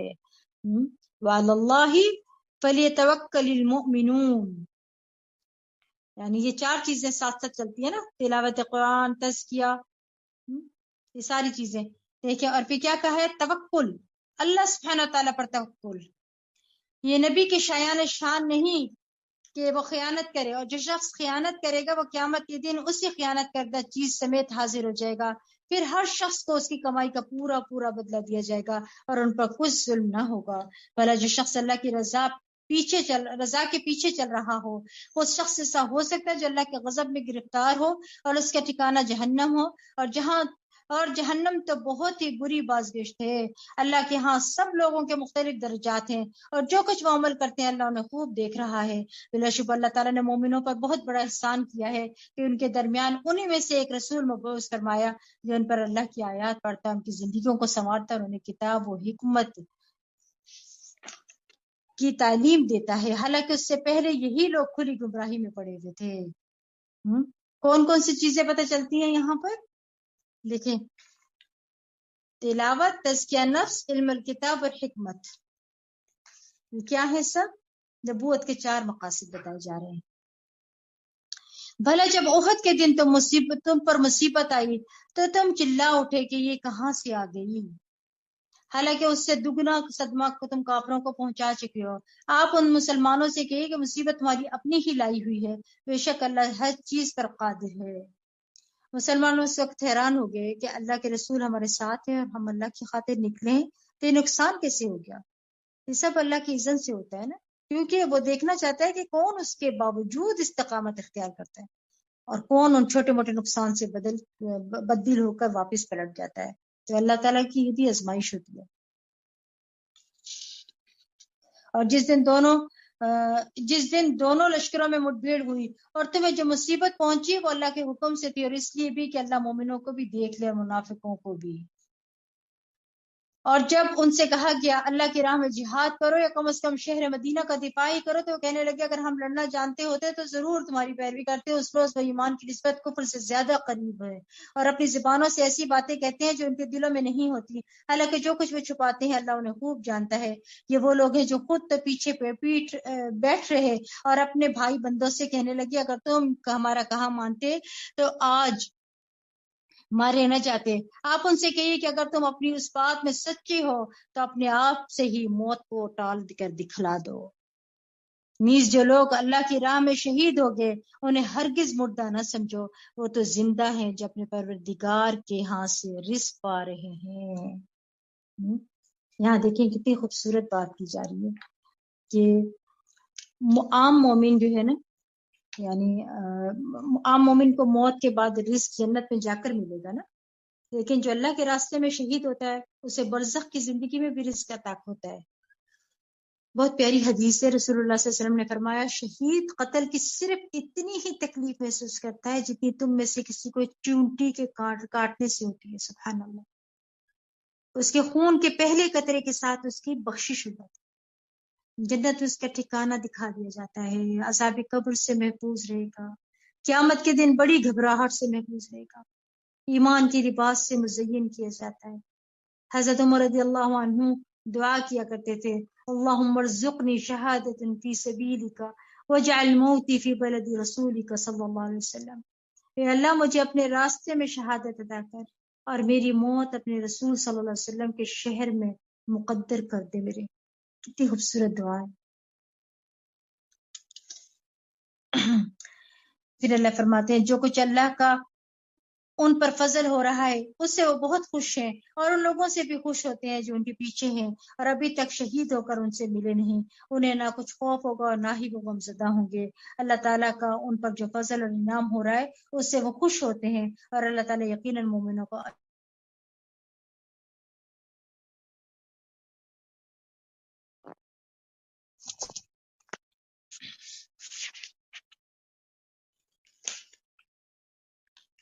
جنہوں نے صدمہ پہنچنے کے بعد اللہ اور رسول کے حکم پر لبیک کہا، ان میں سے جو لوگ نیک کردار اور پرہیزگار ہیں ان کے لیے بہت بڑا اجر ہے۔ یہ وہ لوگ ہیں کہ جب لوگوں نے ان سے کہا کہ لوگوں نے تمہارے مقابلے کو ایک بڑا لشکر جمع کر لیا ہے لہٰذا ان سے بچ جاؤ، تو ان کا ایمان اور بھی زیادہ ہو گیا اور کہنے لگے ہمیں تو اللہ ہی کافی ہے۔ وقالوا حسبنا اللہ ونعم الوکیل، ہمیں تو اللہ ہی کافی ہے اور بہت اچھا کارساز ہے۔ مصیبت آئے مشکل وقت میں اللہ سے ان کلمات سے مدد مانگا کریں، کوئی بھی پریشانی آ جائے حسبنا اللہ ونعم الوکیل۔ یہ وہ کلمہ ہے کہ حضرت ابراہیم علیہ السلام نے اس وقت کہا جب ان کو آگ میں ڈالا گیا تھا تو آگ ان پر ٹھنڈی ہو گئی تھی۔ سبحان اللہ۔ جب ہم بھی یہ دعا پڑھیں کہ تو ہمارے مشکل کام بھی انشاءاللہ آسان ہو جائیں گے، ٹھیک ہے۔ اور اس کے علاوہ آپ دیکھیں غزوہ احد میں بھی یہی دعا پڑھی جا رہی ہے، فانقلبوا بنعمة من الله وفضل لم يمسسهم سوء واتبعوا رضوان الله والله ذو فضل عظيم۔ یہ لوگ اللہ کا فضل اور اس کی نعمت حاصل کر کے واپس آئے ہیں، انہیں کوئی تکلیف بھی نہ پہنچی اور وہ اللہ کی رضا کے پیچھے لگ رہے ہیں، اور اللہ بہت بڑے فضل والا ہے۔ آپ دیکھیں کہ یہ توکل کے 4 انعام ہیں، فضل ملا، نعمت ملی، تکلیف دور ہوئی اور اللہ کی رضا حاصل ہوئی۔ سبحان اللہ۔ دل چاہتا ہے ایک ایک آیت کے اوپر اتنی تفصیل سے بتایا جائے کہ دل خوش ہو جائے، مگر وقت کی کمی کی وجہ سے یہ شیطان ہی تو ہے جو تمہیں اپنے دوستوں لشکر کفار سے ڈراتا ہے، لہٰذا اگر تم مومن ہو تو اس سے نہ ڈرو بلکہ صرف مجھی سے ڈرو۔ اے نبی جو لوگ کفر میں دوڑ دھوپ کر رہے ہیں یہ تمہیں غمزدہ نہ بنا دے، یہ اللہ کے دین کا کچھ بھی نہ بگاڑ سکیں گے۔ اللہ تو صرف یہ چاہتا ہے کہ ایسے لوگوں کا آخرت میں کچھ حصہ نہ رہے اور ان کے لیے بہت بڑا عذاب ہے۔ جن لوگوں نے ایمان کے بدلے کفر کو خریدا ہے کہ اللہ کے دین کا کچھ بھی بگاڑ نہ سکیں گے اور ان کے لیے دردناک عذاب ہوگا۔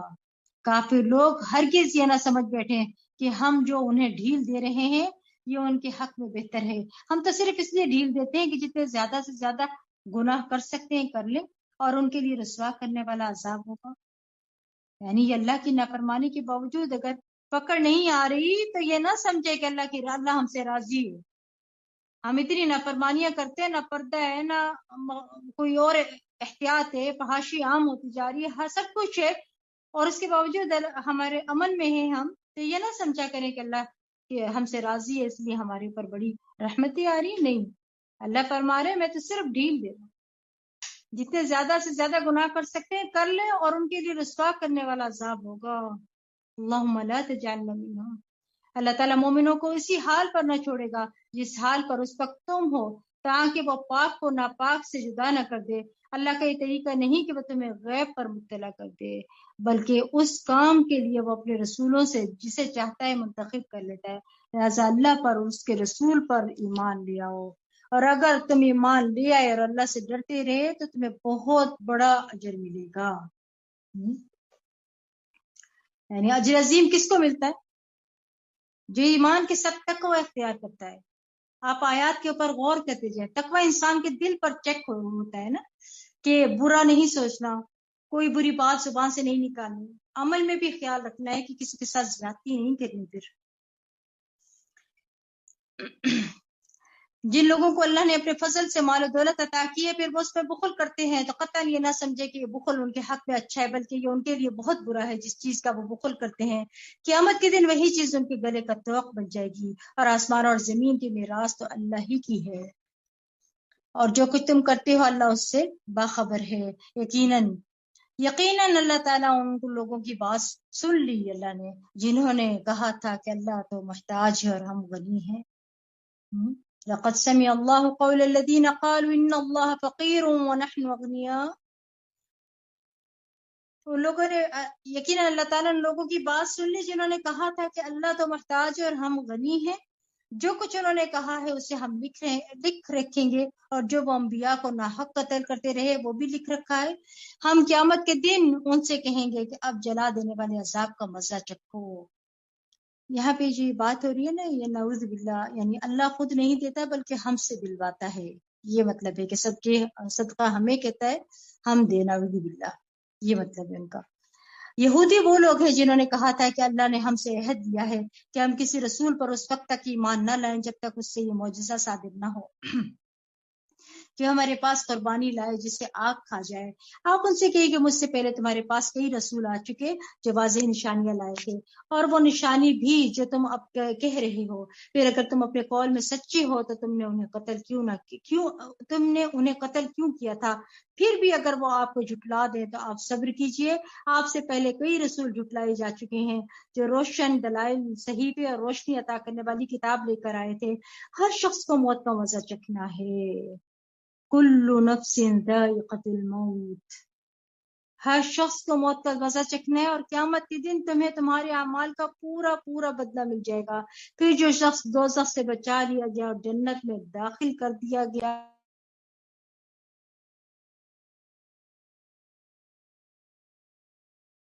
اصل کامیابی یہ ہے کہ آگ سے بچنا اور جنت میں داخل ہونا ہے، ٹھیک ہے؟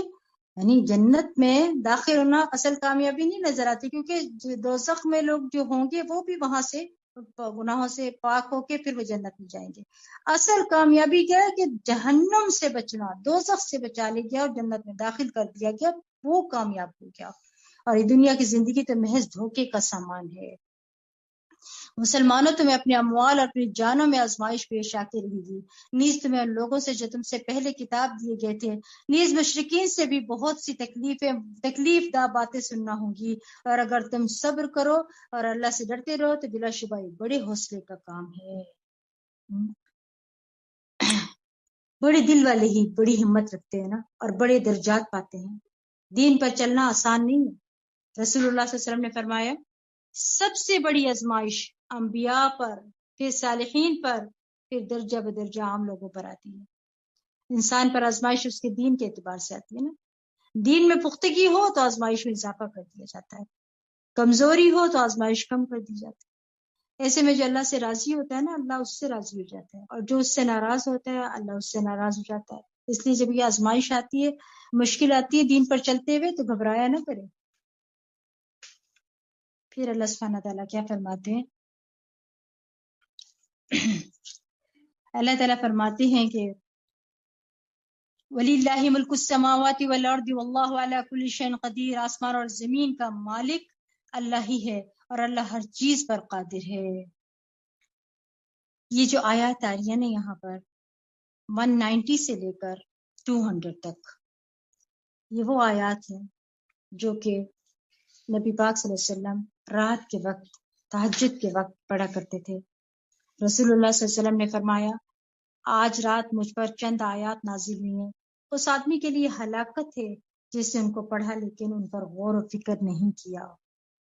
دیکھ لیں آپ، ابھی اپنے بہت زیادہ غور و فکر کرنا ہے اس پر۔ آپ صلی اللہ علیہ وسلم تہجد کے وقت وضو کرنے سے پہلے ان آیات کو پڑھا کرتے تھے۔ آپ صلی اللہ علیہ وسلم کا طریقہ یہ ہوتا تھا کہ اپنے بستر پہ لیٹے لیٹے نا آسمان کی طرف دیکھ کر تو یہ آیات پڑھا کرتے تھے، ٹھیک ہے، آل عمران کی آیات۔ اور آپ صلی اللہ علیہ وسلم جو ہے وہ دیکھ کر پڑھتے تھے، لیکن مفسرین کہتے ہیں اگر پوری یاد نہیں ہے تو کم از کم ایک آیت تو یاد کر کے اوپر دیکھ کے پڑھ لیں جب تک باقی نہیں یاد ہو جاتی، باقی پھر دیکھ کے آپ قرآن سے پڑھ لیں، ٹھیک ہے۔ ابھی دیکھیں وضو نہیں کیا، بستر پہ لیٹے لیٹے پڑھنی آیات ہم نے۔ یہاں ذکر کو غور و فکر پر مقدم رکھا گیا ہے، دیکھ لیں آپ۔ ام درداء رضی اللہ عنہ سے پوچھا گیا ابو درداء رضی اللہ عنہ اکثر کیا کرتے تھے؟ وہ کہتی ہیں وہ اکثر سوچوں میں غرق رہتے تھے، یعنی غور و فکر کرتے تھے، اور غور و فکر کرنے کے لیے خاموشی بھی ضروری ہوتی ہے نا۔ ان سے پوچھا گیا کہ آپ کا کیا خیال ہے، کیا غور و فکر کرنا اعمال میں سے کوئی عمل ہے؟ انہوں نے کہا یہ یقین ہے، یعنی علم کے ساتھ غور و فکر کرنا کیا ہوتا ہے، یقین میں اضافہ کرتا ہے اور اس سے عمل بہتر ہوتا ہے۔ حضرت ابن عون کہتے ہیں غور و فکر کرنے سے غفلت ختم ہو جاتی ہے، دل میں خشیت پیدا ہوتی ہے۔ جتنا غم دلوں کو چمکاتے ہیں اور کوئی چیز نہیں چمکاتی، جتنا غور و فکر سے دل روشن ہوتے ہیں اتنا کسی اور چیز سے روشن نہیں ہوتے۔ ان آیات میں موجود دعائیں مانگنی چاہیے، قبولیت کی دعائیں ہیں ساری۔ ان آیات میں نا ساری دعائیں ربنا سے شروع ہو رہی ہیں، ٹھیک ہے۔ جو لوگ ایمان لا کر تکلیف اٹھائیں اللہ اس کے بدلے ان کے گناہوں کو معاف کر دے گا۔ مومن سے دنیا کے مقابلے میں زیادہ وعدے آخرت کی کیوں کیے گئے ہیں ان آیات کے اندر؟ کیونکہ دنیا عارضی ہے نا، معمولی، اور آخرت ہمیشگی کی زندگی۔ تو عقل مند کون ہے؟ جو عارضی کو چھوڑ کر ہمیشہ کا فائدہ لے لے۔ اللہ کے وعدوں پر یقین کا مطلب ہی یہ ہے کہ اس کے وعدوں کو سچا مان کر کرنے کا کام کرتے جائیں۔ اس صورت میں نا بار بار کامیابی کی علامت صبر اور تقوی کا ذکر آیا ہے، ٹھیک ہے۔ تو آئیے ہم ان آیات کو دیکھتے ہیں۔ ان فی خلق السماوات والارض واختلاف اللیل والنہار لآیۃ لأولی الالباب، آسمان اور زمین کی پیدائش میں اور رات اور دن کی باری باری آنے جانے میں اہل عقل کے لیے بہت سی نشانیاں ہیں۔ الذين يذكرون الله قياما وقعودا وعلى جنوبهم ويتفكرون في خلق السماوات والأرض ربنا ما خلقت هذا باطلا سبحانك فقنا عذاب النار، کہ اٹھتے بیٹھتے اور لیٹتے ہر حال میں اللہ کو یاد کرتے اور آسمان اور زمین کی پیدائش میں سوچ بچار کرتے اور پکار اٹھتے ہیں اے ہمارے پروردگار تو نے یہ سب کچھ بے مقصد پیدا نہیں کیا، تیری ذات اس سے پاک ہے، بس اے پروردگار ہمیں دوزخ کے عذاب سے بچا لے، کیونکہ جسے تو نے دوزخ میں ڈالا تو گویا اسے بڑی رسوائی میں ڈال دیا، اور وہاں ظالموں کا کوئی مددگار بھی نہ ہوگا۔ ربنا اننا سمعنا منادیا ینادی للایمان، اے ہمارے پروردگار ہم نے ایک پکارنے والے کو سنا جو ایمان کی طرف دعوت دیتا اور کہتا تھا کہ اپنے رب پر ایمان لاؤ، تو ہم ایمان لے آئے، بس ہمارے گناہ معاف کر دے، ہماری برائیوں کو دور فرما اور ہمیں نیک لوگوں کے ساتھ موت دے۔ اے ہمارے پروردگار تو نے اپنے رسولوں کی زبان پر ہم سے جو وعدہ کیا ہے وہ پورا فرما، اور قیامت کے دن ہمیں رسوا نہ کرنا۔ رسوا کیا ہے؟ یعنی جہنم سے بچانا۔ بے شک اپنے وعدہ کی خلاف ورزی نہیں کرتا۔ فاستجاب لهم ربهم أني لا أضيع عمل عامل منكم من ذكر أو أنثى بعدكم من بعد فالذين هاجروا وأخرجوا من ديارهم وأوذوا في سبيلي وقاتلوا وقتلوا لأكفرن عنهم سيئاتهم ولأدخلنهم جنات تجري من تحتها الأنهار ثوابا من عند الله والله عنده حسن الثواب۔ سو ان کے پروردگار نے ان کی دعا قبول کرتے ہوئے فرمایا میں کسی عمل کرنے والے کے عمل کو خواہ وہ مرد ہو یا عورت ضائع نہیں کرتا، خواہ کوئی بھی ہو، کیونکہ تم دونوں ایک دوسرے کا حصہ ہو، لہٰذا جن لوگوں نے ہجرت کی اور اپنے گھروں سے نکالے گئے اور میری راہ میں دکھ اٹھائے، نیز جن لوگوں نے جہاد کیا اور شہید ہو گئے، میں ضرور ان کی برائیاں ان سے دور کر دوں گا اور ایسے باغات میں ضرور داخل کروں گا جن کے نیچے نہریں بہ رہی ہیں۔ اللہ کے ہاں ان کا یہی بدلہ ہے، اور اللہ کے ہاں جو بدلہ ہے وہ بہت ہی اچھا بدلہ ہے۔ اے نبی، ملک میں کافروں کے ادھر ادھر چلنے پھرنے سے آپ کو کسی قسم کا دھوکہ نہ ہونا چاہیے۔ یہ چند روزہ زندگی کا لطف ہے، پھر موت کے بعد ان کا ٹھکانہ دوزخ ہے جو بہت برا ٹھکانہ ہے۔ لیکن جو لوگ اپنے پروردگار سے ڈرتے رہے ان کے لیے ایسے باغات ہیں جن کے نیچے نہریں جاری ہیں، وہ ان میں ہمیشہ رہیں گے۔ یہ اللہ کے ہاں مہمانی ہوگی، اور جو کچھ اللہ کے ہاں موجود ہے نیک لوگوں کے لیے وہی سب سے بہتر ہے۔ اہل کتاب میں سے کچھ ایسے بھی ہیں جو اللہ پر ایمان لاتے ہیں اور اس پر بھی جو تمہاری طرف اتارا گیا، قرآن، اور اس پر بھی جو ان کی طرف اتارا گیا تھا۔ وہ اللہ کے حضور عاجزی کرنے والے ہیں اور تھوڑی سی قیمت کی بس اللہ کی آیات کو بیچ نہیں کھاتے۔ ایسے لوگوں کا اجر ان کے پروردگار کے ہاں موجود ہے، بلا شبہ اللہ تعالیٰ حساب چکانے میں دیر نہیں لگاتا۔ یا ایھا الذین آمنوا يا أيها الذين آمنوا اصبروا وصابروا ورابطوا واتقوا الله لعلكم تفلحون۔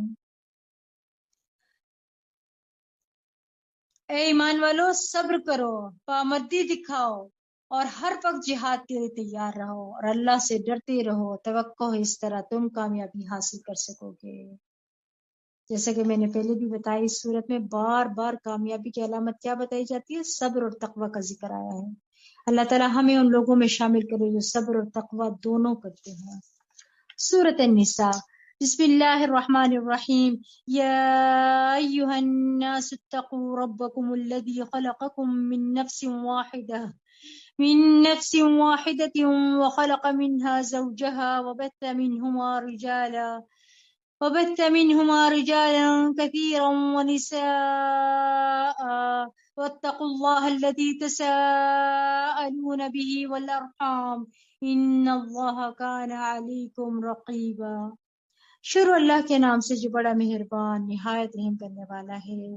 لوگوں، اپنے اس پروردگار سے ڈرتے رہو جس نے تمہیں ایک جان سے پیدا کیا، پھر اسی سے اس کا جوڑا بنایا، پھر ان دونوں سے دنیا میں بہت سے مرد اور عورتیں پھیلا دی۔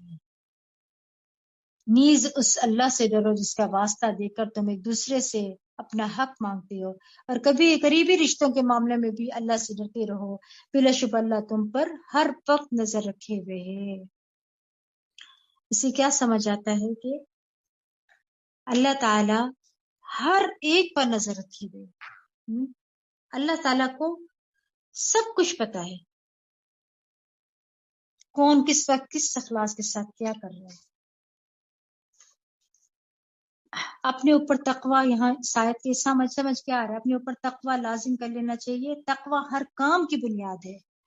تقوی ہوگا تو عورتوں، یتیموں، مسکینوں، غرض ہر ایک کے حقوق ملیں گے۔ اور یہ جو سورۃ النساء کی پہلی آیت ہے نا، یہ خطبہ نکاح میں پڑھی جاتی ہے۔ پھر اللہ سبحانہ و تعالیٰ فرماتے ہیں وَآتُوا الْيَتَامَى أَمْوَالَهُمْ وَلَا تَتَبَدَّلُوا الْخَبِيثَ بِالطَّيِّبِ، اور یتیموں کو ان کے مال واپس کر دو، اور ان کی کسی اچھی چیز کے بدلے انہیں گھٹیا چیز نہ دو، نہ ہی ان کا مال اپنے مال میں ملا کر خود اس سے کھانے کی کوشش کرو، یہ بڑی گناہ کی بات ہے۔ ایسا کون کرے گا؟ یقینا جس کے اندر تقوی ہوگا وہی بچے گا نا۔ دو یا تین، اب دیکھیں یہاں پہ کیا بول رہی، وہ عورتیں جو تین بچوں کی پرورش کرتی ہیں نا، وہ بھی ان میں شامل ہوگی۔ دیکھیں حدیث میں آتا ہے کہ رسول اللہ صلی اللہ علیہ وسلم فرمایا، میں اور یتیم کا سرپرست جنت میں اس طرح ہوں گے۔ پھر آپ صلی اللہ علیہ وسلم نے اپنی شہادت کی اور درمیانی انگلی ذرا کھول کر اشارہ کیا، یعنی یتیم کی پرورش کرنے والا اس طرح ساتھ ہوں گے۔ اور مفسرین اس بارے کہتے ہیں جو عورتیں اپنے یتیم بچوں کی پرورش کرتی ہیں نا، وہ بھی ان لوگوں میں شامل ہوں گی انشاءاللہ۔ پھر اللہ سبحانہ تعالیٰ فرماتے ہیں، اور اگر تمہیں یہ خطرہ ہو کہ یتیم لڑکیوں کے بارے میں ان سے انصاف نہ کر سکو گے تو پھر دوسری عورتوں سے جو تمہیں پسند آئیں، 2 3 4 تک نکاح کر لو۔ لیکن اچھا، یہ جو حکم آ رہا ہے نا، 2 یا 3 شادیوں کی بات ہو رہی ہے، 3 یا 4 شادیوں کی رخصت دی گئی ہے یہاں پہ بے وقت ضرورت، لیکن عدل کی شرط ہے، ٹھیک ہے. اور کیا فرمایا جا رہا ہے، لیکن اگر تمہیں اندیشہ ہو کہ ان میں انصاف نہ کر سکو گے تو پھر ایک ہی کافی ہے، ٹھیک ہے. یا پھر وہ کنیزیں ہیں جو تمہارے قبضے میں ہوں، بے انصافی سے بچنے کے لیے یہ بات کریم ثواب ہے. پھر فرمایا وَآتُوا النِّسَاءَ صَدُقَاتِهِنَّ نِحْلَةً، نیز عورتوں کو ان کے حق مہر بخوشی ادا کرو. اب آپ دیکھیں ایک حدیث کے مطابق ہے نا کہ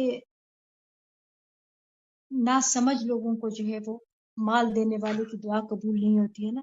تو یہاں پہ دیکھیے گا کیا فرمایا جا رہا ہے، نیز عورتوں کو ان کے حق مہر بخوشی ادا کرو. ہاں اگر وہ اپنی خوشی سے اس میں سے کچھ تمہیں چھوڑ دے تو تم اس سے مزے سے کھا سکتے ہو. اور نادانوں کو ان کے مال واپس نہ کرو جسے اللہ تعالیٰ نے تمہارے لیے سامان جیز کا ذریعہ بنایا ہے. ان کے مال سے انہیں کھلاؤ بھی اور پہناؤ بھی، اور جب ان سے بات کرو تو اچھی اور ان کے فائدے کی بات کرو. اچھا یہ جو ہے نا یہ کی بات ہو رہی ہے کہ نابالغ بچے ہوتے ہیں نا، چھوٹے ہیں، ابھی یتیم ہیں، چھوٹے ہیں، نادان ہیں، تو ابھی فی الحال ان کو مت دیں جب تک وہ جوان نہیں ہوتے، ٹھیک ہے. پھر فرمایا اللہ تعالیٰ فرماتے ہیں اور یتیموں کی آزمائش کرتے رہو تاکہ وہ نکاح کے قابل عمر کو پہنچ جائے. پھر اگر تم ان میں اہلیت کو عام معلوم کرو تو ان کے مال ان کے حوالے کر دو، اور ضرورت سے زیادہ اور موزوں وقت سے پیشتر اس ارادے سے ان کا مال نہ کھاؤ کہ وہ بڑی ہو کر اس کا مطالبہ کریں گے. اور جب سرپرست کھاتا پیتا ہو اسے چاہیے کہ یتیم کے مال سے کچھ نہ لے، اور جو محتاج ہو وہ اپنا حق الخدمت دستور کے مطابق کھا سکتا ہے. پھر جب تم یتیموں کا مال انہیں واپس کرو تو ان پر گواہ بنا لو، اور یہ بھی یاد رکھنا کہ حساب لینے کے لیے اللہ کافی ہے. پھر مردوں کے لیے اس مال سے حصہ ہے جو والدین اور قریبی رشتہ دار چھوڑ جائیں. اسی طرح عورتوں کے لیے بھی اس مال سے حصہ ہے جو والدین اور قریبی رشتہ دار چھوڑ جائیں، خواہ یہ ترکہ تھوڑا ہو یا زیادہ ہو، ہر ایک کا طے شدہ حصہ ہے. آپ دیکھیں چاہے یہ نبی صلی اللہ علیہ وسلم کے پہلے کا دور جاہلیت ہو یا آج کا معاشرہ، عورتوں کو حقوق ہر دفعہ مارے جاتے ہیں، اور خاص طور پر ان کو وراثت میں سے نہیں دیا جاتا. کہتے ہیں کہ ان کی شادی اور تعلیم پر اتنا خرچ کر دیا تھا، اب باقی سب کچھ بیٹوں کا ہے. نہیں، ایسا نہیں ہے، بلکہ لڑکیاں بھی اس وراثت میں شریک ہیں جو والدین اور قریبی رشتہ دار چھوڑ جاتے ہیں، ٹھیک ہے. اور تقسیم ترکہ کے موقع پر اگر قرابت والے غیر وارث یتیم اور مسکین موجود ہوں تو انہیں بھی کچھ نہ کچھ دے دو اور ان سے اچھے طریقے سے بات کرو. لوگوں کو اس بات سے ڈرنا چاہیے کہ اگر وہ خود اپنے پیچھے چھوٹی چھوٹی اولاد چھوڑ جائیں تو انہیں ان کے متعلق کتنا اندیشہ ہوتا ہے. لہٰذا انہیں اللہ سے ڈرتے رہنا چاہیے اور جو بات کریں صاف اور سیدھی کریں. جو لوگ ظلم سے یتیموں کا مال ہڑپ کر جاتے ہیں وہ در حقیقت اپنے پیٹ میں آگ بھرتے ہیں، ان قریب وہ جہنم میں داخل ہوں گے. ان قریب کہاں ہوں گے؟ وہ جہنم میں داخل ہوں گے. اللہ تعالیٰ معاف کرے یار. اللہ تعالیٰ تمہاری اولاد کے بارے میں تاکیداً حکم دیتا ہے کہ مرد کا حصہ 2 عورتوں کے برابر ہے. اگر اولاد میں صرف لڑکیاں ہی ہوں اور وہ 2 سے زیادہ ہوں تو ان کا ترکہ سے 2/3 حصہ، اور اگر ایک ہی ہو تو اس کا ترکہ کا نصف حصہ ہے. اگر میت کی اولاد بھی ہو اور والدین بھی تو والدین میں سے ہر ایک کا 1/6 حصہ ہے. اگر میت کی اولاد نہ ہو اور اس کے وارث صرف والدین ہو تو ماں کا 1/3 حصہ ہے. اگر اس کی بہن بھائی بھی ہوں تو ماں کا 1/6 حصہ ہے. اور یہ تقسیم میت کا قرضہ اور اس کی وصیت ادا کرنے کے بعد ہوگی. تم یہ نہیں سمجھ سکتے کہ تمہیں فائدہ پہنچانے کے لحاظ سے تمہارے والدین اور تمہاری اولاد میں سے کون تمہارے قریب تر ہے. یہ اللہ کی طرف سے مقرر کردہ حصے ہیں. یقیناً اللہ تعالیٰ سب کچھ جاننے والا اور حکمت والا ہے. چاہے نبی صلی اللہ علیہ وسلم سے پہلے کا دور ہو یا آج کا، ہم دیکھتے ہیں نا ہر دفعہ یہ ہوتا ہے کہ عورت کا جو حق مارا جاتا ہے. دیکھیں عورت کو وراثت میں سے آدھا کیوں ملتا ہے؟ کیونکہ عورت پر نان نفقہ کی ذمہ داری نہیں ہے. اس کو شادی کے وقت مزید مہر بھی ملے گا، اس پر شوہر بھی خرچ کرے گا. مرد پر زیادہ ذمہ داری پر ڈالی گئی ہے نا خرچ کرنے کی، عورت پر نہیں ڈالی گئی ہے اس چیز کی کہ وہ ذمہ دار ہو، وہ جو خرچ کرے وہ صدقہ ہے۔ اللہ کی تقسیم پر راضی ہو جانا چاہیے، اس کی حکمت تم نہیں جانتے جیسے وہ سارے حالات جانتا ہے، تم نہیں جانتے، ٹھیک ہے۔ پھر فرمایا اور تمہاری بیویوں کی اگر اولاد نہ ہو تو ان کے ترکہ سے تمہارا نصف حصہ ہے، اور اگر اولاد ہو تو پھر چوتھا حصہ، اور یہ تقسیم ترکہ ان کی وصیت کی تعمیل اور ان کا قرضہ ادا کرنے کے بعد ہوگی۔ کیا سمجھ آئے یہاں پہ؟ ورثہ کی تقسیم قرض ادا کرنے اور وصیت کی ادائیگی کے بعد ہوگی، اور قرض ادا کر دیا جائے، ٹھیک ہے، اس کو رکھنا نہیں چاہیے، فوراً ادا کر دینا چاہیے۔ وصیت 1/3 مال پر کی جا سکتی ہے، اس سے زیادہ پر نہیں۔ وارث کے حق میں وصیت نہیں ہو سکتی، ٹھیک ہے۔ اور اگر تمہاری اولاد نہ ہو تو بیویوں کا چوتھا حصہ ہے، اور اگر اولاد ہو تو پھر 8واں حصہ ہے، اور یہ تقسیم تمہاری وصیت کی تعمیر اور تمہارے قرضے کی ادائیگی کے بعد ہوگی۔ اگر میت کا لالا ہو، خواہ وہ مرد ہو یا عورت ہو، اور اس کا ایک بھائی اور ایک بہن ہو، تو ان میں سے ہر ایک کا چھٹا حصہ ہے۔ اب یہ کلالہ کون ہوتا ہے؟ کلالہ وہ شخص ہوتا ہے جس کے نہ والدین ہو، نہ دادا دادی ہو، نہ اولاد اور نہ پوتے پوتیاں، خواہ وہ میت مرد ہو یا عورت، وہ کلالہ ہے۔ البتہ اس کے بہن بھائی ہو سکتے ہیں، اگر بہن بھائی زیادہ بھی ہوں تو وہ سب تہائی حصہ میں شریک ہوں گے، اور یہ تقسیم میت کی وصیت کی تعمیر اور اس کے قرضہ کی ادائیگی کے بعد ہوگی، تو شرط ہے کہ اس کے قرضہ کی ادائیگی یا وصیت کی تعمیر میں کسی کو نقصان نہ پہنچا ہو۔ یہ اللہ کی طرف سے مقرر کردہ حصے، اور اللہ سب کچھ جاننے والا بردبار ہے۔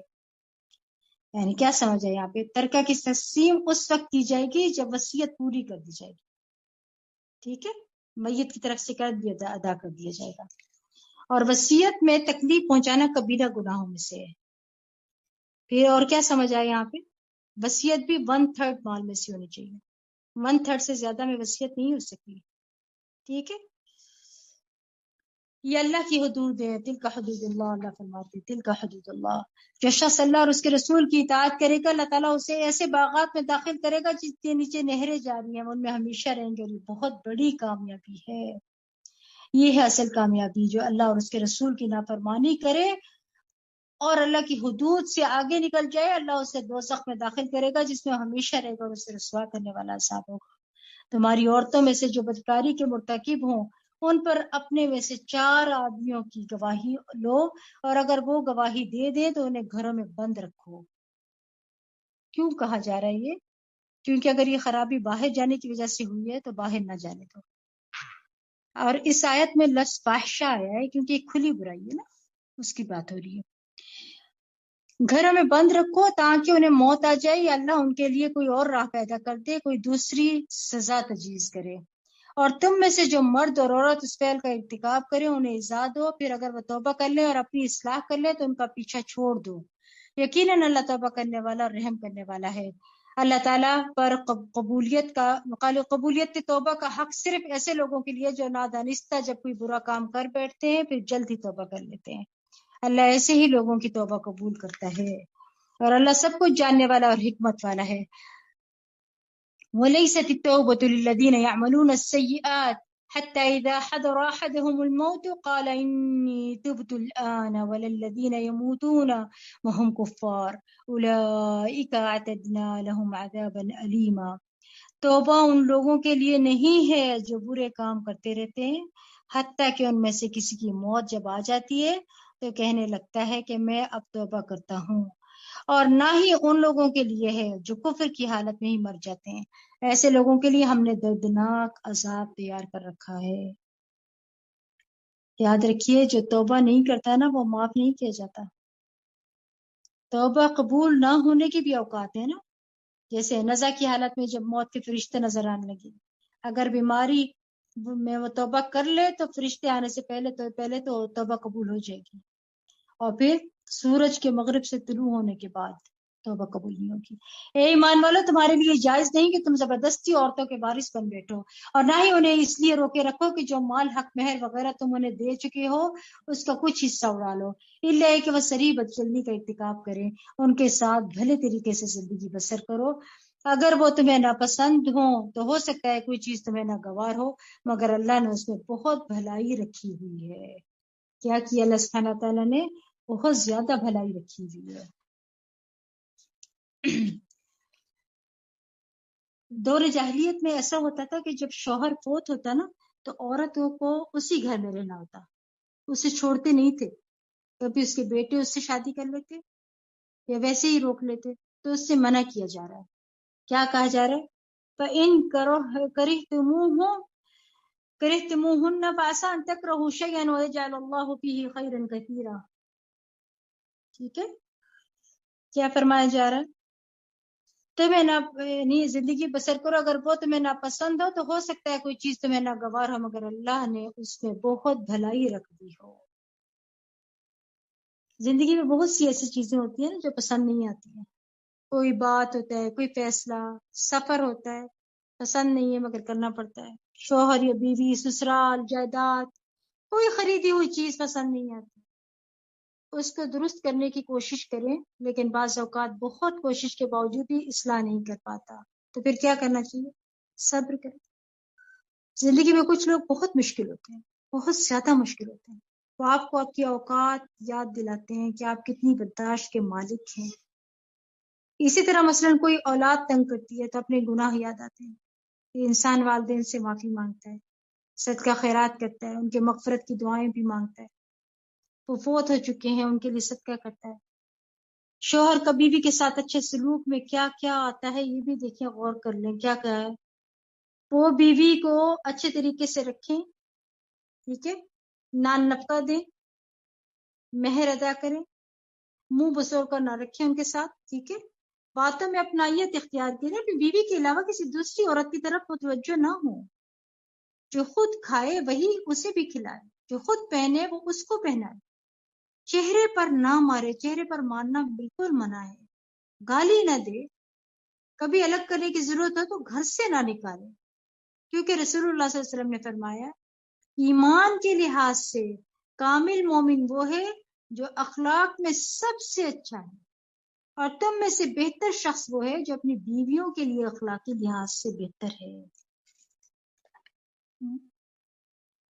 پھر اللہ فرماتے ہیں وَإِنْ أَرَدْتُمُ اسْتِبْدَالَ زَوْجٍ مَّكَانَ زَوْجٍ وَآتَيْتُمْ إِحْدَاهُنَّ قِنطَارًا فَلَا تَأْخُذُوا مِنْهُ شَيْئًا أَتَأْخُذُونَهُ بُهْتَانًا وَإِثْمًا مُّبِينًا۔ اور اگر تم ایک بیوی کی جگہ دوسری بیوی لانا چاہو اور تم نے اسے خواہ ڈھیر سا مال دیا ہو تو اس میں سے کچھ بھی واپس نہ لو، کیا تم اس پر بہتان رکھ کر اور سری گناہ کے مرتکب ہو کر اس سے مال لینا چاہتے ہو؟ یعنی جب بیوی کو چھوڑے ہو تو تحفے تحائف اور جو مال دیا ہے نا وہ واپس نہ لو، زیور بھی لوگ واپس لے لیتے ہیں، حق مہر بھی لے لیتے ہیں، ایون جو بچی اپنے ساتھ کچھ لے کے آئی ہوتے وہ بھی رکھ لیتے ہیں، دیتے ہی نہیں۔ تو اللہ تعالیٰ یہاں کہہ رہے ہیں کچھ بھی واپس نہ لو، ایون جو آپ نے اپنے تحفے دیے ہوئے نا وہ بھی واپس نہیں لے سکتے، اور تم لے بھی کیسے سکتے ہو، اللہ کہہ رہے ہیں جبکہ تم ایک دوسرے سے لطف اندوز ہو چکے ہو اور وہ تم سے پختہ عہد لے چکی ہیں، اور جن عورتوں کو تمہارے باپ نکاح میں لا چکے ہیں ان سے نکاح نہ کرو، یعنی جو باپ کی بیوی سے نکاح حرام ہے، مگر پہلے جو ہو چکا سو ہو چکا، یہ بڑی بے حیائی اور بیزاری کی بات ہے اور برا چلن ہے۔ اس کے علاوہ بھی کچھ عورتیں ایسی ہیں جن کو حرام کی گئی ہے مردوں کے اوپر، وہ کون ہیں؟ اللہ فرماتے ہیں حرمت علیکم امہاتکم وبناتکم واخواتکم وعماتکم وخالاتکم وبنات الأخ وبنات الأخت وأمهاتكم اللاتي يرضعنكم وأخواتكم من الرضاعة وأمهات نسائكم وربائبكم اللاتي في حجوركم من نسائكم اللاتي دخلتم بهن فإن لم تكونوا دخلتم بهن فلا جناح عليكم وحلائل أبنائكم الذين من أصلابكم وأن تجمعوا بين الأختين إلا ما قد سلف إن الله كان غفورا رحيما۔ تم پر حرام کی گئی ہیں کون کون؟ تمہاری مائیں، تمہاری بیٹیاں، تمہاری بہنیں، تمہاری پھپھیاں، تمہاری خالائیں، بھتیجیاں، بھانجیاں، اور تمہاری وہ مائیں جنہوں نے تمہیں دودھ پلایا ہو، اور تمہارے دودھ شریک بہنیں، تمہاری بیویوں کی مائیں اور تمہاری بیویوں کی وہ بیٹیاں. بیویوں کی مائیں کون ہوتی ہیں؟ ساس. اور تمہاری بیویوں کی وہ بیٹیاں جو تمہاری گود میں پرورش پا رہی ہوں، بشرطے کہ تم اپنی بیویوں سے صحبت کر چکے ہو، اور اگر ابھی تک صحبت نہیں کی ہے تو ان کو چھوڑ کر ان کی لڑکیوں سے نکاح کر لینے میں تم پر کوئی گناہ نہیں ہے. اور تمہارے ان بیٹوں کی بیویاں بھی تم پر حرام ہیں جو تمہارے صلب سے ہوں. کون ہے وہ؟ بہویں. نیز یہ کہ تم دو بہنوں کو اپنے نکاح میں جمع کر لو، مگر جو پہلے گزر چکا سو گزر چکا، کیونکہ اللہ تعالیٰ بہت بخشنے والا اور نہایت رحم کرنے والا ہے. وآخر دعوانا ان الحمد للہ رب العالمین. سبحانک اللہم وبحمدک اشہد ان لا الہ الا انت استغفرک واتوب الیک. السلام علیکم ورحمۃ اللہ وبرکاتہ.